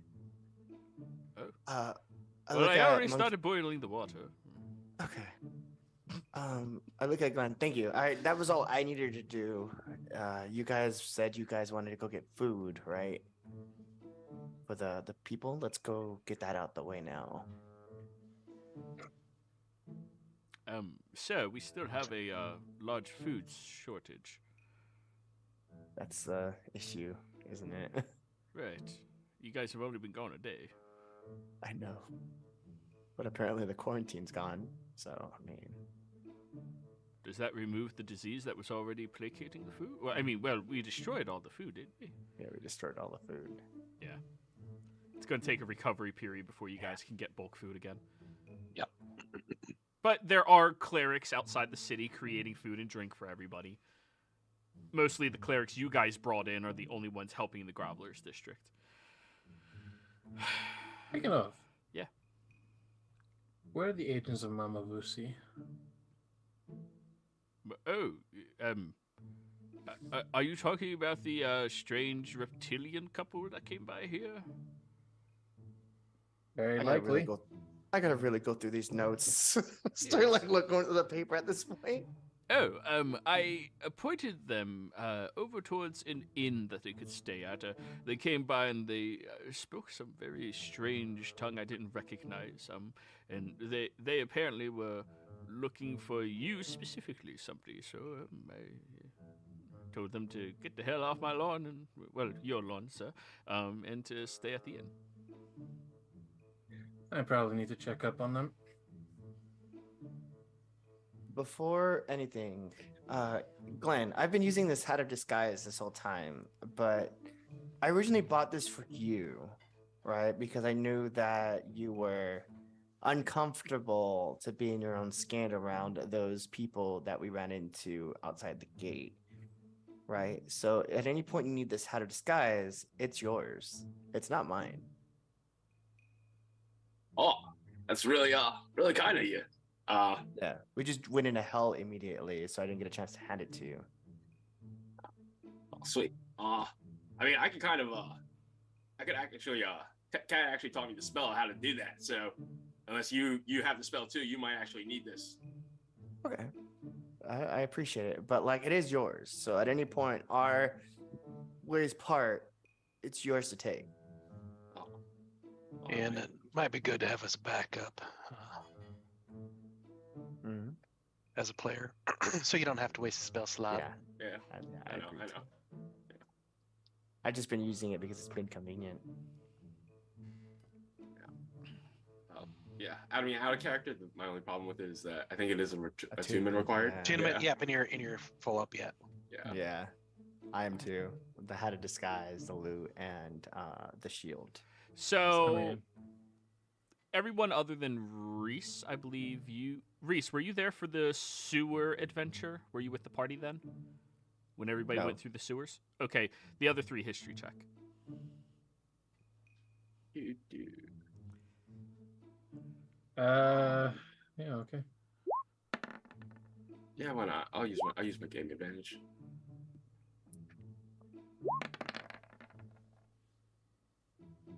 Oh, That's an 11. Monkey and Samdi, Yeah. because this is less than a month ago at this point.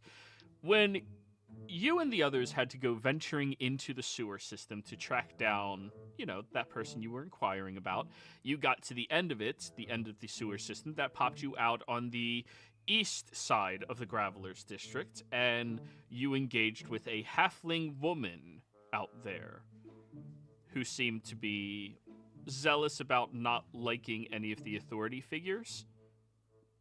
Just a little reminder, since I think most of y'all forgot about that completely. And we even labeled her on the map where you saw her last, Mystery Woman. Oh, that's what that was about. Yeah. I was like, Mystery Woman? How many of those I have was we met? wondering that too. Yeah. It has been like, what? In 3 character, months? 3 months. Or out of character, 3 months. In character, like a month. Was I there for that session? You might not have been there for the session, Yeah. but it did happen while you were in the Right. game. Right. I just realized the easiest way for me to know what this lady looks like. I hand the hat of disguise, right, to the butler, and I go, take an hour with this, right, and then use the magic within it to transform into what you remember this person looked like. Very well, sir. But it'll take you a good hour to Yeah, focus on the hat. Yeah. So that's gonna be prep for an hour.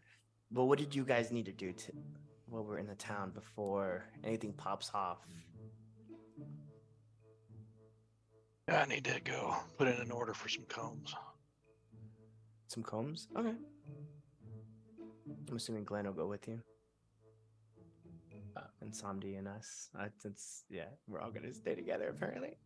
I mean, Yeah, it's a good so idea. the session Why could not? actually happen, yes. I realized it for a second. I was like, wait, When there's only 4 of y'all, splitting the party just kind of ends what we're trying to do. Yeah. Yeah. Alrighty. So, you all are heading over to Lovely's? Yep. Alrighty. As you get there, there's this magnificently lavish-looking shop that the archway above it has what appears to be a wooden brown beard that is curled upwards and spiraling, beautifully crafted as a little balcony over top of the door. When you get over, you see it has this large sign attached to it, sticking outwards, that has a calligraphied written lovely across it.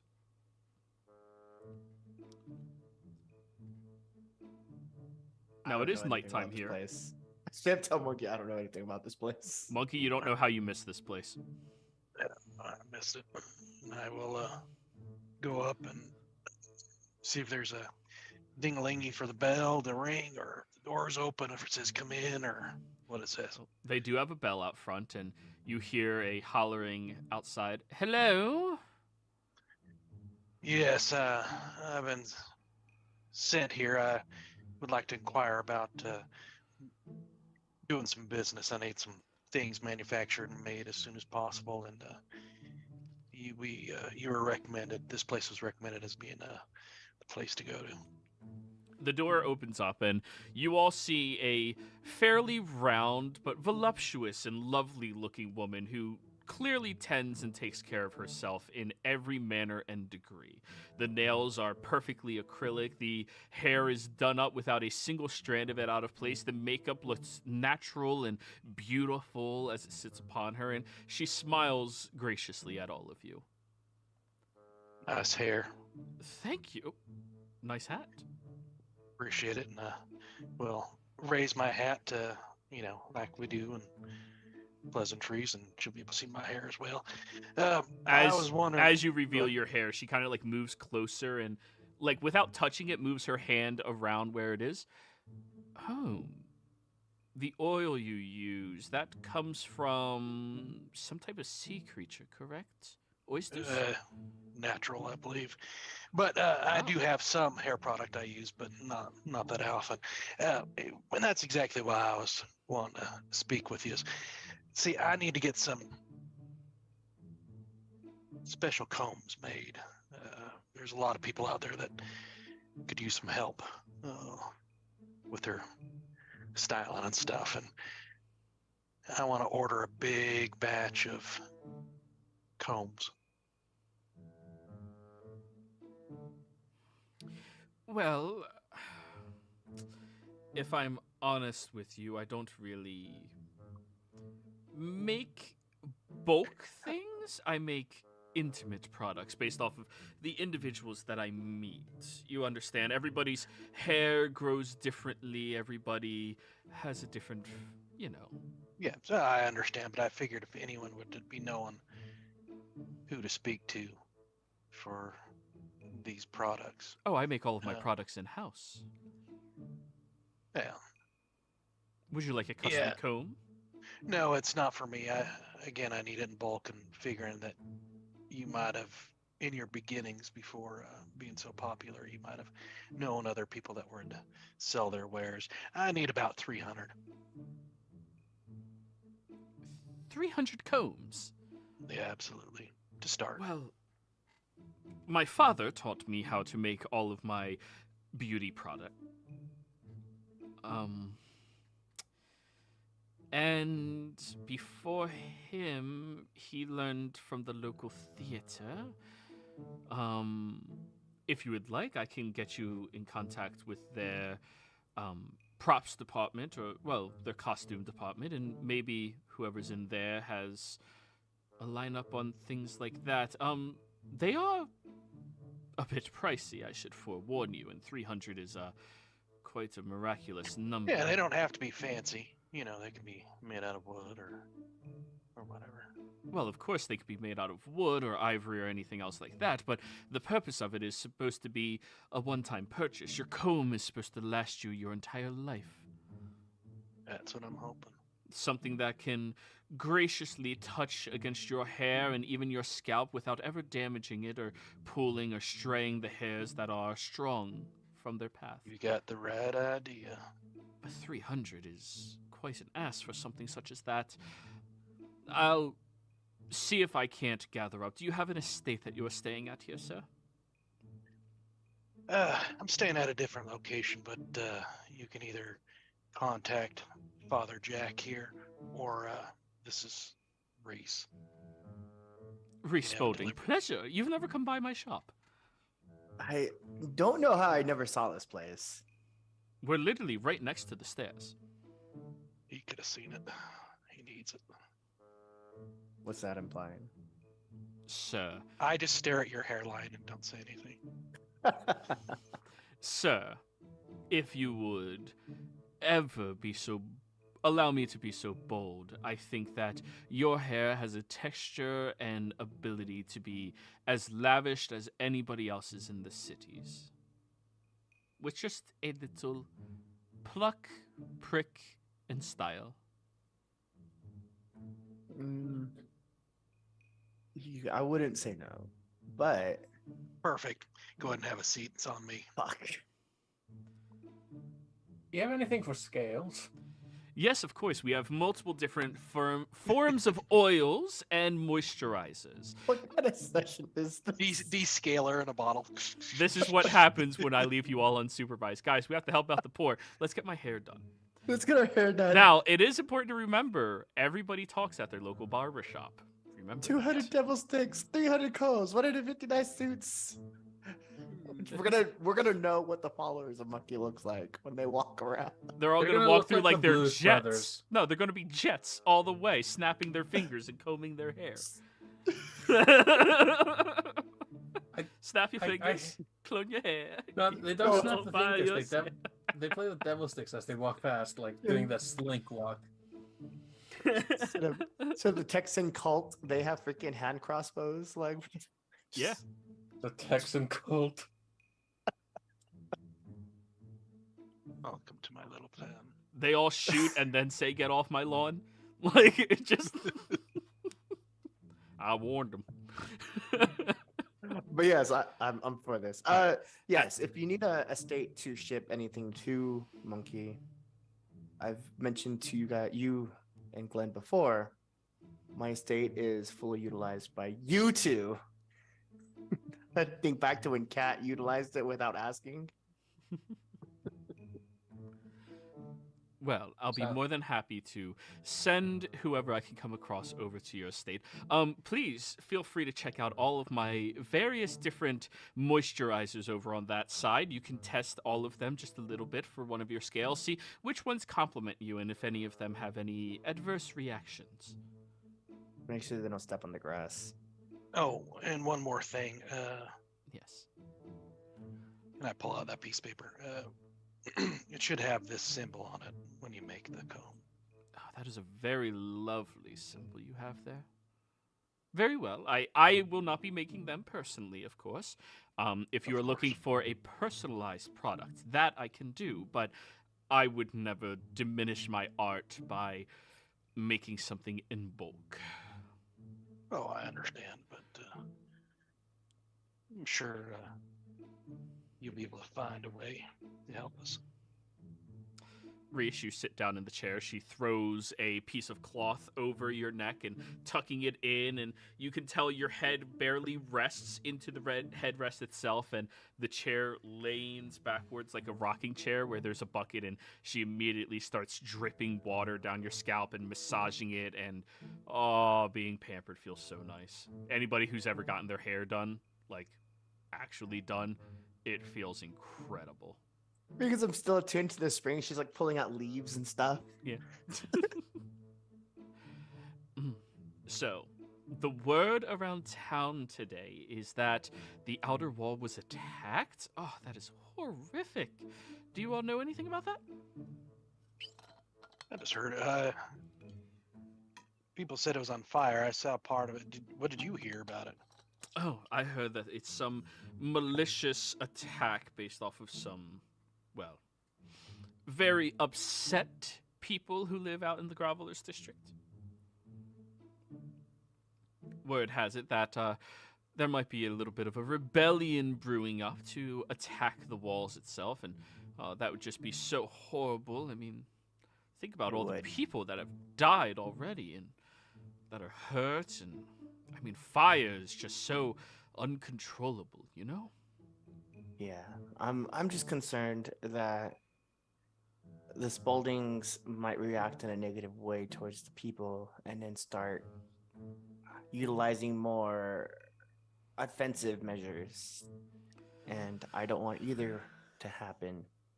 Well, you didn't hear it from me, but apparently some of the higher ups in your family have already put in work orders for certain organizations to come through here as protective means.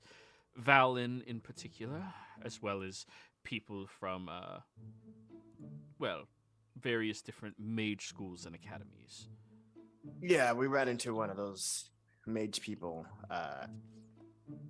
Yeah, he was Pretty high on himself. Yeah. Ooh, what was their name? As now they begin shampooing your hair, Reese. So I'm trying to find the right name. I suck. I tell them it's Ipanir. Ipnir. Okay. Ipnir. Oh, that horrific bald man. You know he shaves his head. Yeah. That is just... Between me and you, I don't trust him. Well, you can't trust anybody who just goes against God's gift to you, a full head of hair, and shaves it off. Why would you do such a thing? Maybe there's a reason why I left my imp with him. Oh, that's right. You're with the Church of Asmodeus. Yes. I've heard so many things about you. What did you specifically hear? Oh, that you're a very mean man, a terrifying, dangerous, assault-driven individual. You know, things such as that. Oh. Usual whispers around town. It's all true. Yes, of course. I'm not being too rough, am I? No. Okay. Sorry for the leaves. It happens after I attune 2 seasons. Not a problem. But yes, I really hope whoever they bring in here isn't too gun-ho about what they're doing, and it would just be so dangerous. In fact, I don't know. Maybe it's just poor timing. You know, have you heard anything about like that group where they meet up? My goal is to try and. They're called. I don't remember what they were specifically. I know what they're actually called. Epacepums. Yeah, I know it. I tell them, that group. I don't remember what they were called. All right, but my concern is that they might take things to extreme, which is just going to cause things to escalate and escalate. So I'm hoping to find a way to contact them to hopefully come to some kind of settled arrangement. Well, there's no way to. This group you're speaking of. Do you know who they are by any chance? I just know that their symbol is like a dagger with a snake. Oh. My goal is to seem as ignorant as I can. Yep, don't know who they... That is such a strange coincidence, I have to say. I'm going to subtly cast Detect Thoughts. Another already way ahead of you. Another visual thinker. She's remembering roughly about 2 days ago or so. One of the other Spauldings had come here to get pampered with, and she was just as equally talkative towards them. You know, it's just part of the job is to make them feel comfortable, make them feel happy, and pamper them while you do so. And as the Spaulding was getting onto their carriage, because, you know, they drive a carriage just to go 3 blocks instead of walking, as they get onto their carriage, the back of the carriage had that symbol placed on it. like etched into it from underneath. It was a Spalding? It was a Spalding that had that symbol etched onto it. Huh.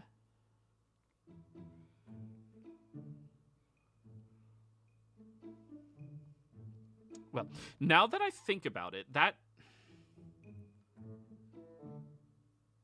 you described the symbol, so yeah, she would. Okay. Yeah. Now that I think about it, I think I've seen that symbol once before. Joshi Spalding?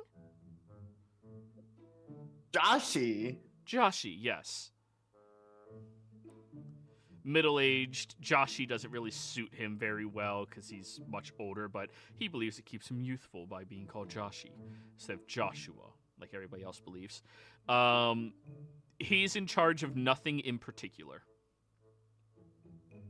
but he does have a lot of stake in the outer walls and security as well, as he is 6th in line to take over that business if the 5 Spaldings above him die. Okay. Yeah, he came through, and, well, of course, I see all of my guests outside. Oops, sorry for getting a little water in your eyes. And when I saw him leaving, I believe his carriage had that symbol on the back of it.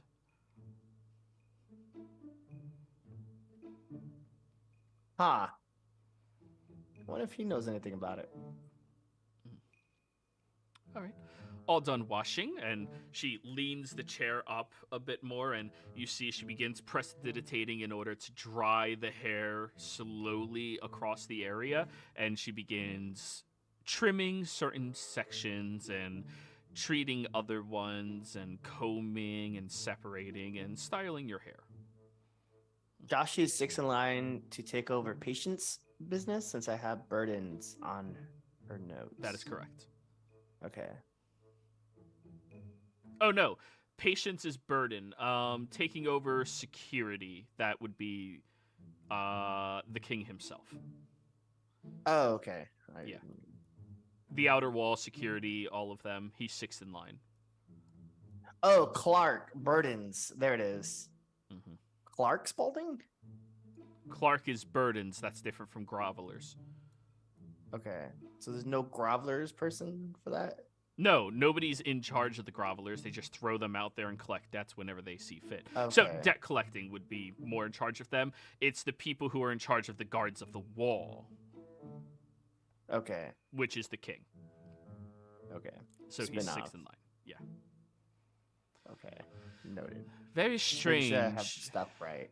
You don't think Joshi had anything to do with this, do you? I mean, it's hard to tell. People do stupid things when they're not inheriting anything. You know what I mean? So. He never seemed, well, ill-content with his situation. I mean, he gets all the benefits of being a Spalding without, just between you and me, doing any of the work, you know? Yeah. I understand. So, I mean, that's how a lot of people used to see me, so. What do you think? A little shorter, or do you like the length? Wait, you're cutting my hair? Just a little bit. It's like what? It's gonna grow really fast, but like it's good where you cut it. Very well. She continues through and goes over to the side, Samdi, and as Samdi, have you been experimenting with all the different moisturizers? So I've been waiting for this chance. Yes. Oh no. You look back at Samdi, and his scales have turned from this deep green to almost a a light sandy orange, as he's just cleaning off the algae that's been growing all over him. Oh, This is dude, amazing. Sandy, you're absolutely glowing. Try this to exfoliate your scales. He's just like continuously placing gold pieces on the counter, just like with everything he does. And she will give you a loofah to exfoliate with. A much stronger loofah than a normal one, because scales. Mm-hmm. And as you start, like, rubbing it against your arm, that feels nice. Yes, and for all intents and purposes, he is no longer green, he is orange. Orange. Whoa. Just Whoa. oh, you never saw that, did you? Yeah, I'm not No. naturally green. You've been sleeping in my estate and putting algae all over my stuff? I've been sleeping in your pond. Oh, He's yeah, not you're like right. Continue to do that. Why do you think I enjoy the water? Yeah, it all makes sense now. Lovely. Where did you get a suit here? Oh, no. 150 suits. Next quest. Oh, there's plenty of different places across town that you can go to. If you would want, I can have somebody show up by the estate to escort you over to one tomorrow. Yes, that Suit works. I was place. just looking for a ready make. Well, at this hour, you'll be hard-pressed to find any of the craftsmen still working aside from myself. I am a bit of a night owl. I prefer doing my work later in the day and working into the evening, personally. Hmm.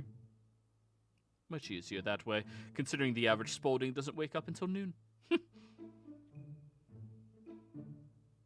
Anyways. I mean, yeah. She goes to the side and there's an entire shelf filled with various different oils, and she brings one over towards you, Reese, and when she opens it, the oil is almost like a grease instead of an oil, and she takes a little lob of it, slaps it in her hands, and then begins styling your hair. Thank you. Yes, of course. And when you smell, it's like a smoked cedar wood scent coming off of your head right now. I usually try not to put anything in my hair because usually I'm attuned to like summer, so I burst into flames. So it's a Well, good time. Don't worry, it'll evaporate fine. This is actually an elven make, so I'm sure it'll be compatible with you, no problem whatsoever. Okay. Just kind of concerned for a second. Yes. So Glenn watching her like do a delicate touch with her hands on Reese's hair, and then like seeing how she's like well kept herself, and she's gonna go, you know, you seem to be someone who really cares about the way your appearance is and such. Have you ever heard about the good word, a monkey? I've heard various different things about many different animals, and my father always said that how can you expect someone to believe you will love them if you don't love yourself? Wow, that's great preaching. But no, I'm talking about Monkey, this guy over here. You know, if you keep up the good work that you're doing, and just go for a little, you know, like a prayer or two, or if you ever feel down on, just feel like you need that little extra push, just send out a little prayer to our good man over here, and he can give you that extra little boost you need, you know, because you seem really good at your work, and you really deserves to have that light shine upon you, you know? it's good to see people that have chosen the honorable work of hair care and style. That works, honorable monkey. Thank you. I help people. Well, as enticing as that sounds, I haven't really found religion to be my thing in particular. I have a strong respect towards the Pantheon, of course. Don't get me wrong. She pats you, Reese, on like the shoulder just to reassure you. Of course. But it's just never been something I'm too keen to. You know, I prefer the intimate touch of, well, making somebody look beautiful, as well as myself. Every That's day, exactly what, it's that's like exactly what it's about. every day I make myself a new appearance, trying to shape and change the wonderful canvas that was granted to me by somebody, of course, but trying to just make it more. Perfectly understandable. And that's exactly what we're looking for. Absolutely If you beautiful. If you decide to later, we'd be more than happy to welcome you to the Weave. Well, if you're interested in calling next in my chair, say tomorrow morning, maybe you can tell me a little bit about it.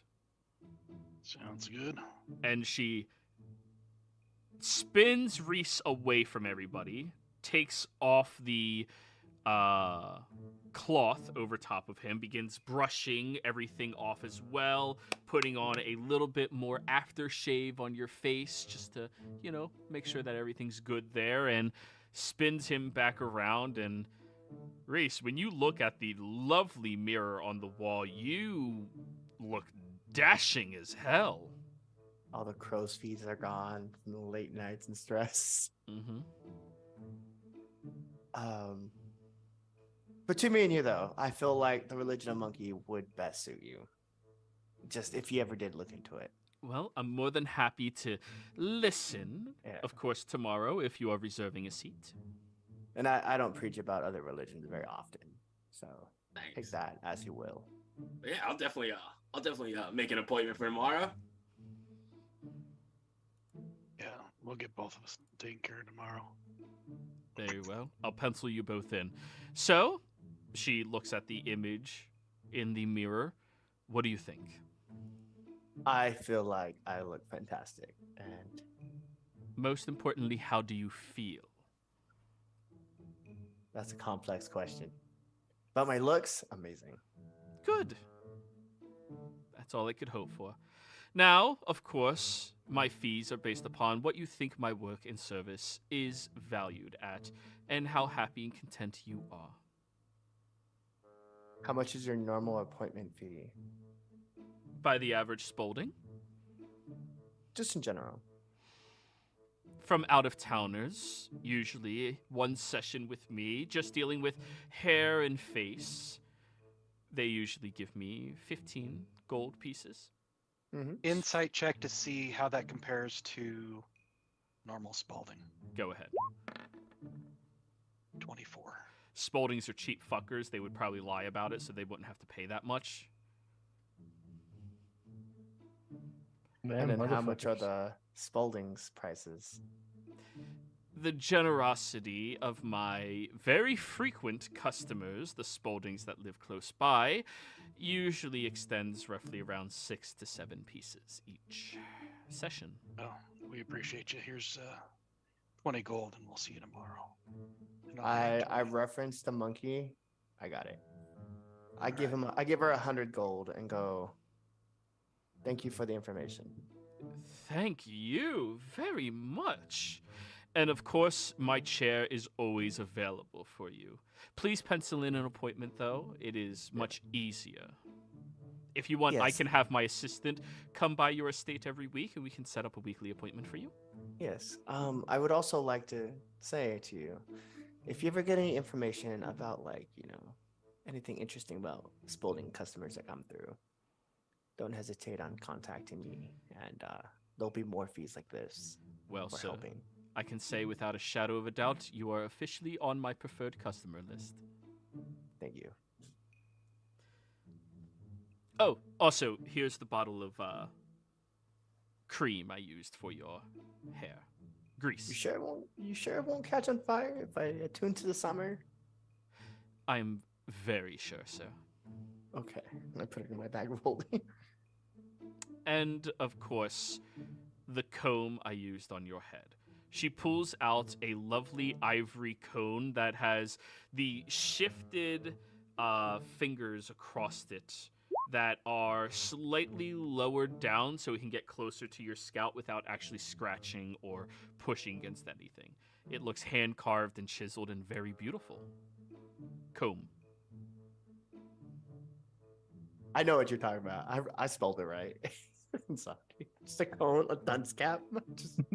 Now to hide the hair. Just... Now to hide this bald spot. Yeah, I have receding hairline. Reese has a comb over. No. Make sure that this comb is utilized every day after you grease your hair and you clean it off.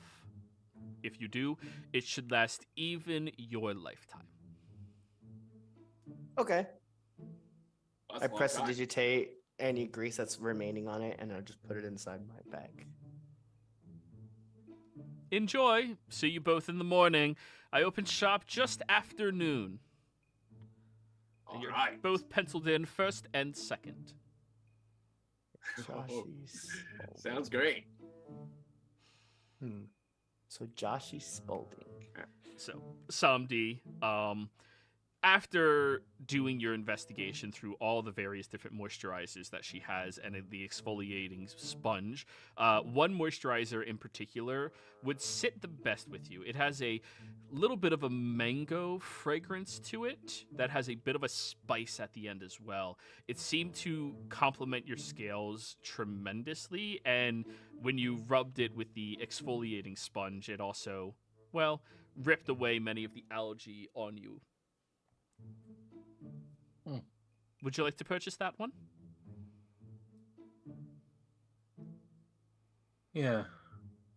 Well- Same concept as before, or? Oh, set no, my prices? greases are set prices. These are 5 gold pieces a jar. I leave her 10 gold. Thank you very much. Most profitable night I've had in years. Yeah. We go your As I- way. I always pay handsomely for information. Just keep that in mind. Monkey, before you leave, may I examine your scalp? Certainly. She removes your head and sits you down and starts playing with your hair, looking at it and examining all of it. At the end, she smiles and nods, and I think I'll have a comb for you tomorrow. I know what you said, but I swear to God, I heard you say she removes your head. Don't need this anymore. Just Just like, picks up the head off of the fucking shoulders and begins looking through it. you're now my mannequin. Just Ah, witch! God damn it. All right. All right. Bye, lovely. We'll see you tomorrow. goodbye. May the blessings of Monkey protect your shop during these troubling times. And bless you as well.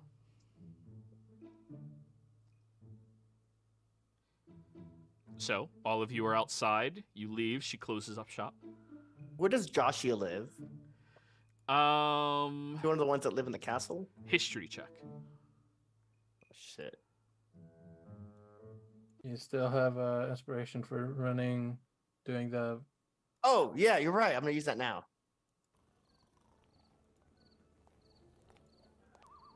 26. 26. All right. So, Reese. Joshy, being as close as he is to the throne of the Spalding family, he would be kept closer to the castle, but not on the castle grounds itself. You remember a handful of different events you had to go to when you first joined the Spalding family. You know, it is customary in their long line that you all just go to every public event you can for the first year or so. And he would live in the same estate as his father, which is kept right outside the castle, over near the Promised Edge, which would be this side over here, before the docks themselves. So he's right outside on the premises. She's like one of these houses. Yes, within view of their wall. Okay. Yeah, because I'm like, my shop's right here, so. Yeah, your shop's Okay. here. Your home is here. You Okay. all are over here for the hair. And he would live somewhere here. You were kidding when he said he takes a carriage like just a block down the road. Yeah. Jeez. Yeah, 3 blocks There away, you man. go. So at least we have a lead. Joshy. I don't know if you guys want to accompany me while I go talk to this man.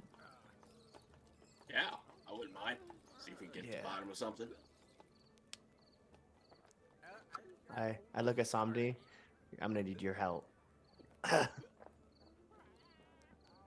He's just like, as he's walking through the city, or, through the Promised Edge, thinks to himself, you think he's my size? Wait, what? You think he's my sized? Joshy. Who? Joshy? Maybe.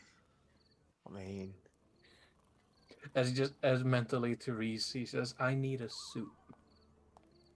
oh, you want to raid his closet? Well, I mean, after we find out, I mean, we don't know if he's gonna be murdered or not, but I did recommend a tailor to Pat a while back ago. I just gotta look at my old address book to find out the name of that tailor's shop. I don't need anything fancy, just not rather too fancy or special to me. I just need something I can break in. Yeah, I mean, if his suits are kind of close to your measurements, we could take his suit, take it to the tailors, and get it tailored to your size. You know. I mean, anything's an upgrade to these tatters. I think they suit you. Also, it's a little hard to find suits for your kind. You know what I mean? In this city. Yeah, I specifically. mean, I just need to make a I just need to make a what do you call it? Tail cutout. Yeah, because the ball is like what, 4 days away? Look around. How much longer? 4 more days. 4 more days, yeah. So that is something to think about when it comes to suits. Because you guys all look as amazing as you are, lack the formalities of clothing that is usually required in these events. And it's normal to turn away those who don't meet the standard of clothing at the I don't door. know. I don't think you've seen a monkey suit yet.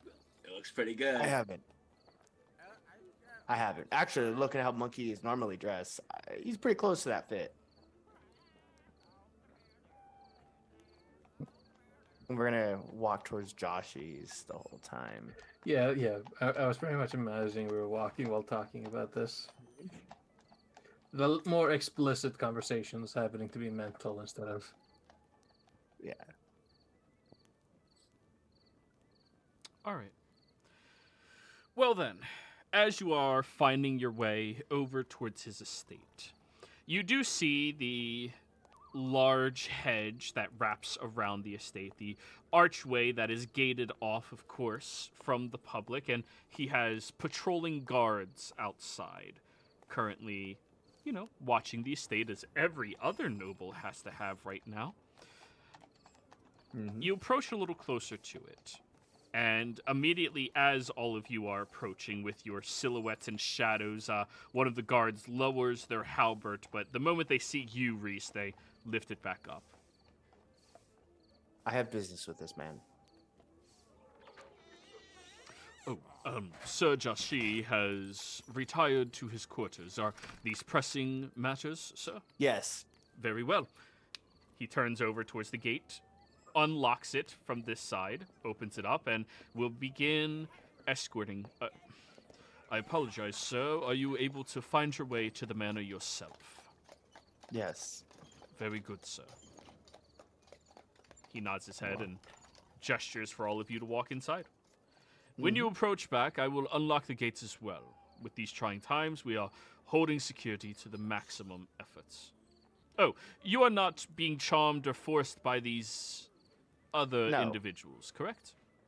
No. And I would highly encourage you to patrol, since this is a very important business, as I'm sure you know if I show up to a place what it means at this point. Yes, sir. Patrol a little bit away. Very good, sir. And he'll take 10 paces away from the front gate after locking it. Now, there is a courtyard before all of you. Ventures out maybe 80 feet or so before you make it over to the estate itself. 2 pavilions, one on either side, and of course there's some type of backyard that you're not engaging with right now.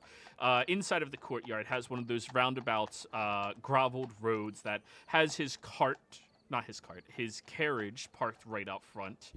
And as all of you are walking in here,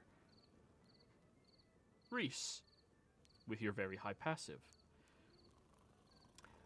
you noticed as you moved in that there was a little noise of some of the graveled road being shifted up towards the manor. But as you're approaching, there's one slight shake of the carriage that you notice. Somebody in it. I walk towards it, and I mentally tell Monkey, be prepared. Casting another see invisibility silently. Okay. Hey, Reese, And I'm gonna the house is that way. The house is that. Come with me. Oh, what's going on? Just trust me on this. And I'm gonna subtly, I'm gonna try and like creepily, like as stealth as possible, approach the carriage to try not to make any noise. All right, roll your stealth check. Is anybody else accompanied? All right. Not Sir. on D. So we're doing ghost recon. Got it. Yes. There's someone inside. I am not going to go, but I will stand a little bit of ways, doing my hair in the mirror, but watching the place that they're going to through the mirror. Very Yeah. well. That's what I assumed. I'm gonna use the session advantage. 30. Oh, thank God you did. Natural No, 30. no. Hey! Natural 26. Oh, wait, Glenn didn't use his advantage. Oh, No, I no. didn't. 13. And I'm gonna use my 26. lucky to have him reroll that. Go Oh, ahead. thank you. Thank you. Yeah. Oh, it was almost That's a lot 20. better. That was Oh, almost, okay. yeah. Samdi, are you joining them or are you standing back with Monkey? Staying back with Monkey, just looking in any other direction while still connected to Reese. Oh, with your connection, I can talk back, right? So I let you know the same thing. Like, just be on guard. There's someone in the carriage. Why do you think I'm trying to see the invisible? Lovely. And I'm gonna approach the cart and try and see who's in it. Alrighty. As the two of you approach over towards it, you look through the window that has curtains in it that are currently drawn and closed, but you can kind of see inside. When you peer inside, at least from the window's perspective with the closed curtain, you can't really see anybody in there. There's two seats, one on the left, one on the right, that people would be able to sit inside of this carriage. Wide enough for two individuals to sit on, unless they're Spalding, in which only one person could sit on one. Now, when you look inside, up at the ceiling, all around, nothing. But the carriage door seems to be unlocked, and they lock from the inside, not the out. I'm going to subtle cast Prestidigitation to try and use the movement, moving 1 inch. I'm gonna try and use Prestidigitation to cause a small wind to kind of move the curtain just a little bit, that I can peek through Are you it. subtly casting that or hard casting it? Yes. I'm gonna use the subtle casting sorcery point. Looking inside, one of the cushions on the seat seems to be pulled out a little further than the other cushion on that same seat. Just ever so slightly. And there was movement in it? You saw movement where you were outside. Now you don't see anything inside. I talked to Glenn in his mind. You don't think that this dude's marked to get killed? Like there's like some kind of bomb inside of it, do you?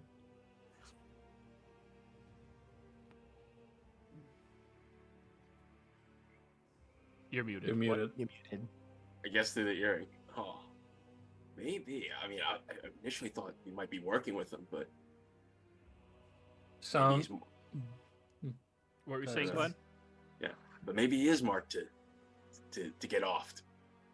Yeah, because there might be something inside of it. In that case, let's take a couple steps back, and then I'm gonna open it up. If the door's unlocked, I can open it with the Montagy. And then we'll just jump whoever comes out. Okay? Got it.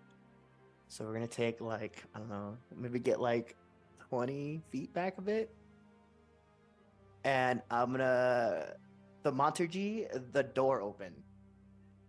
Since it's one of the things it can do. Oh, thaumaturgy. Yeah, thaumaturgy. I was very confused what you were saying. Yeah. Yeah. I was like, is that the name of the spider hand or? No. The Montagues? I don't understand.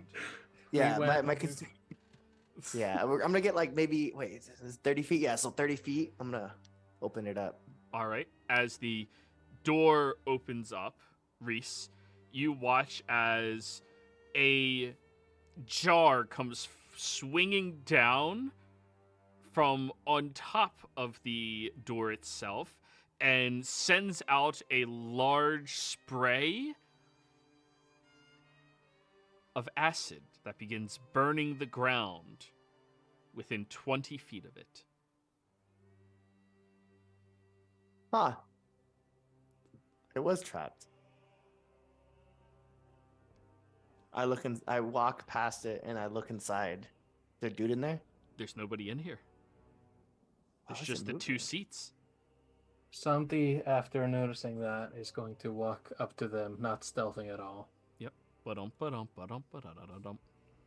I look past them, look inside. There's nobody in here.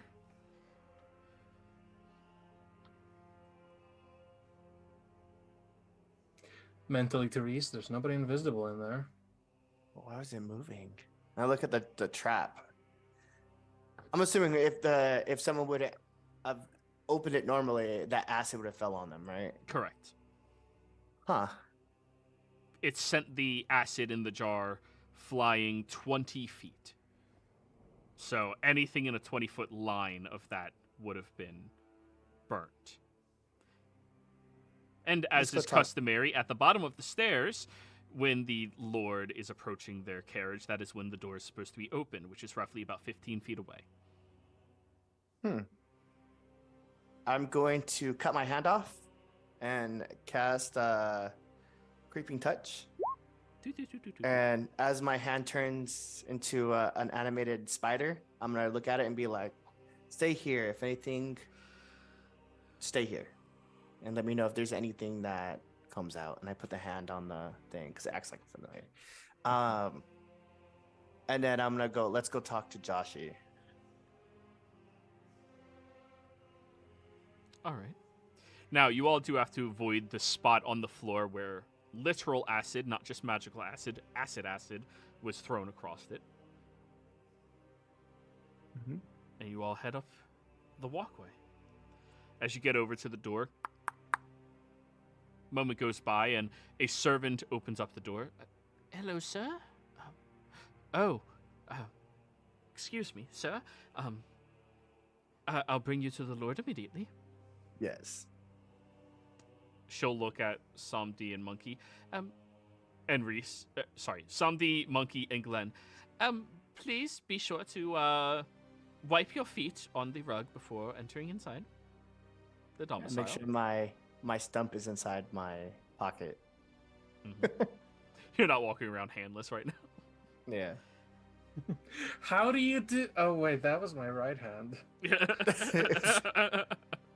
How did you? Oh no. So, as you all are wandering inside, she closes the door, and you see that she has a little lantern on her side, and you hear from upstairs, I say, who the hell is banging on my... Resand, hello. How are you, cousin? Yes. Good. I came here to have a conversation with you. Would you like to dress a little bit more appropriate? Oh, yes, I would. I'm so glad that you saw my note. Is it possible to just Your not note? allow poor people to walk on my estate at all? I know it's a little bit of an outlandish suggestion, but I mean, you are supposed to be capable of many great deals and things. Yes, I'm capable of warding your house, but and that I'll come up with the price for that in a minute. But my initial reasoning for being here was, and I pull out. Oh, I just cast Prestidigitation and I show. Wait, do I have Minor Illusion? I think that would work better. Yeah, both work, but Yeah, both work. No, I have Prestidigitation. I cast Prestidigitation showing him the symbol of a serpent to Epée Sapant. Episipon, yeah. I go, we need to have a conversation about this. Are the halflings French? In my world, halflings are supposed to be French because they ain't afraid of shit, but they're poorly managed. But the people ain't afraid of shit.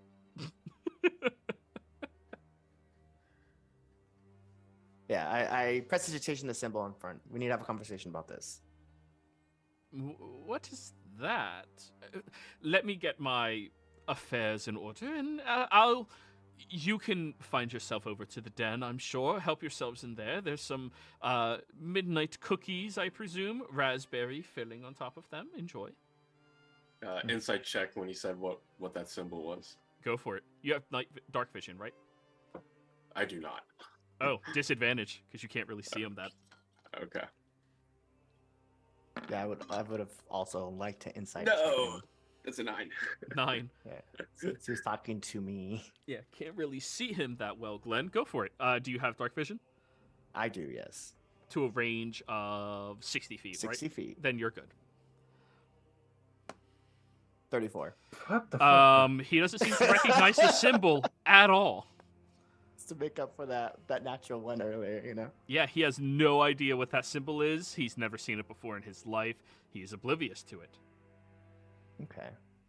Well, go get ready. Very well. Samdi is going conversation. to look at you and is going to say, should I keep an eye on him? Yes. I was about to Quickly. send my hand after him. Oh, are you leaving your hand in the carriage or sending it after him? Hey, right now it's at the carriage, but I was going to have it start crawling up the wall to his room. Okay. Since I have telepathic communication with it. Very well. Samdi is going to hold up a cocoon and subtly cast polymorph as to not. Who cares? Oh, you're gonna see a lizard transform into a fucking thing they can't see.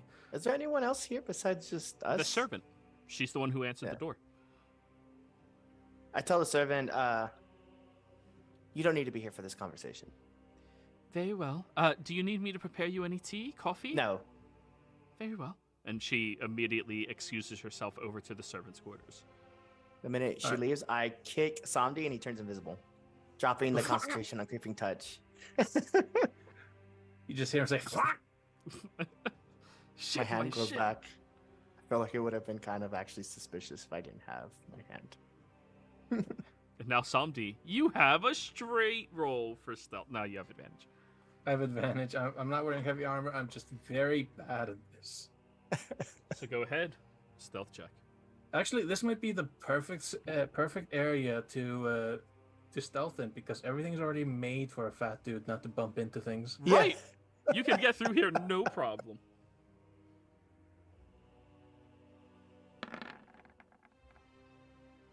No, 30-20. Let's go. Very I'll stealthy. take it.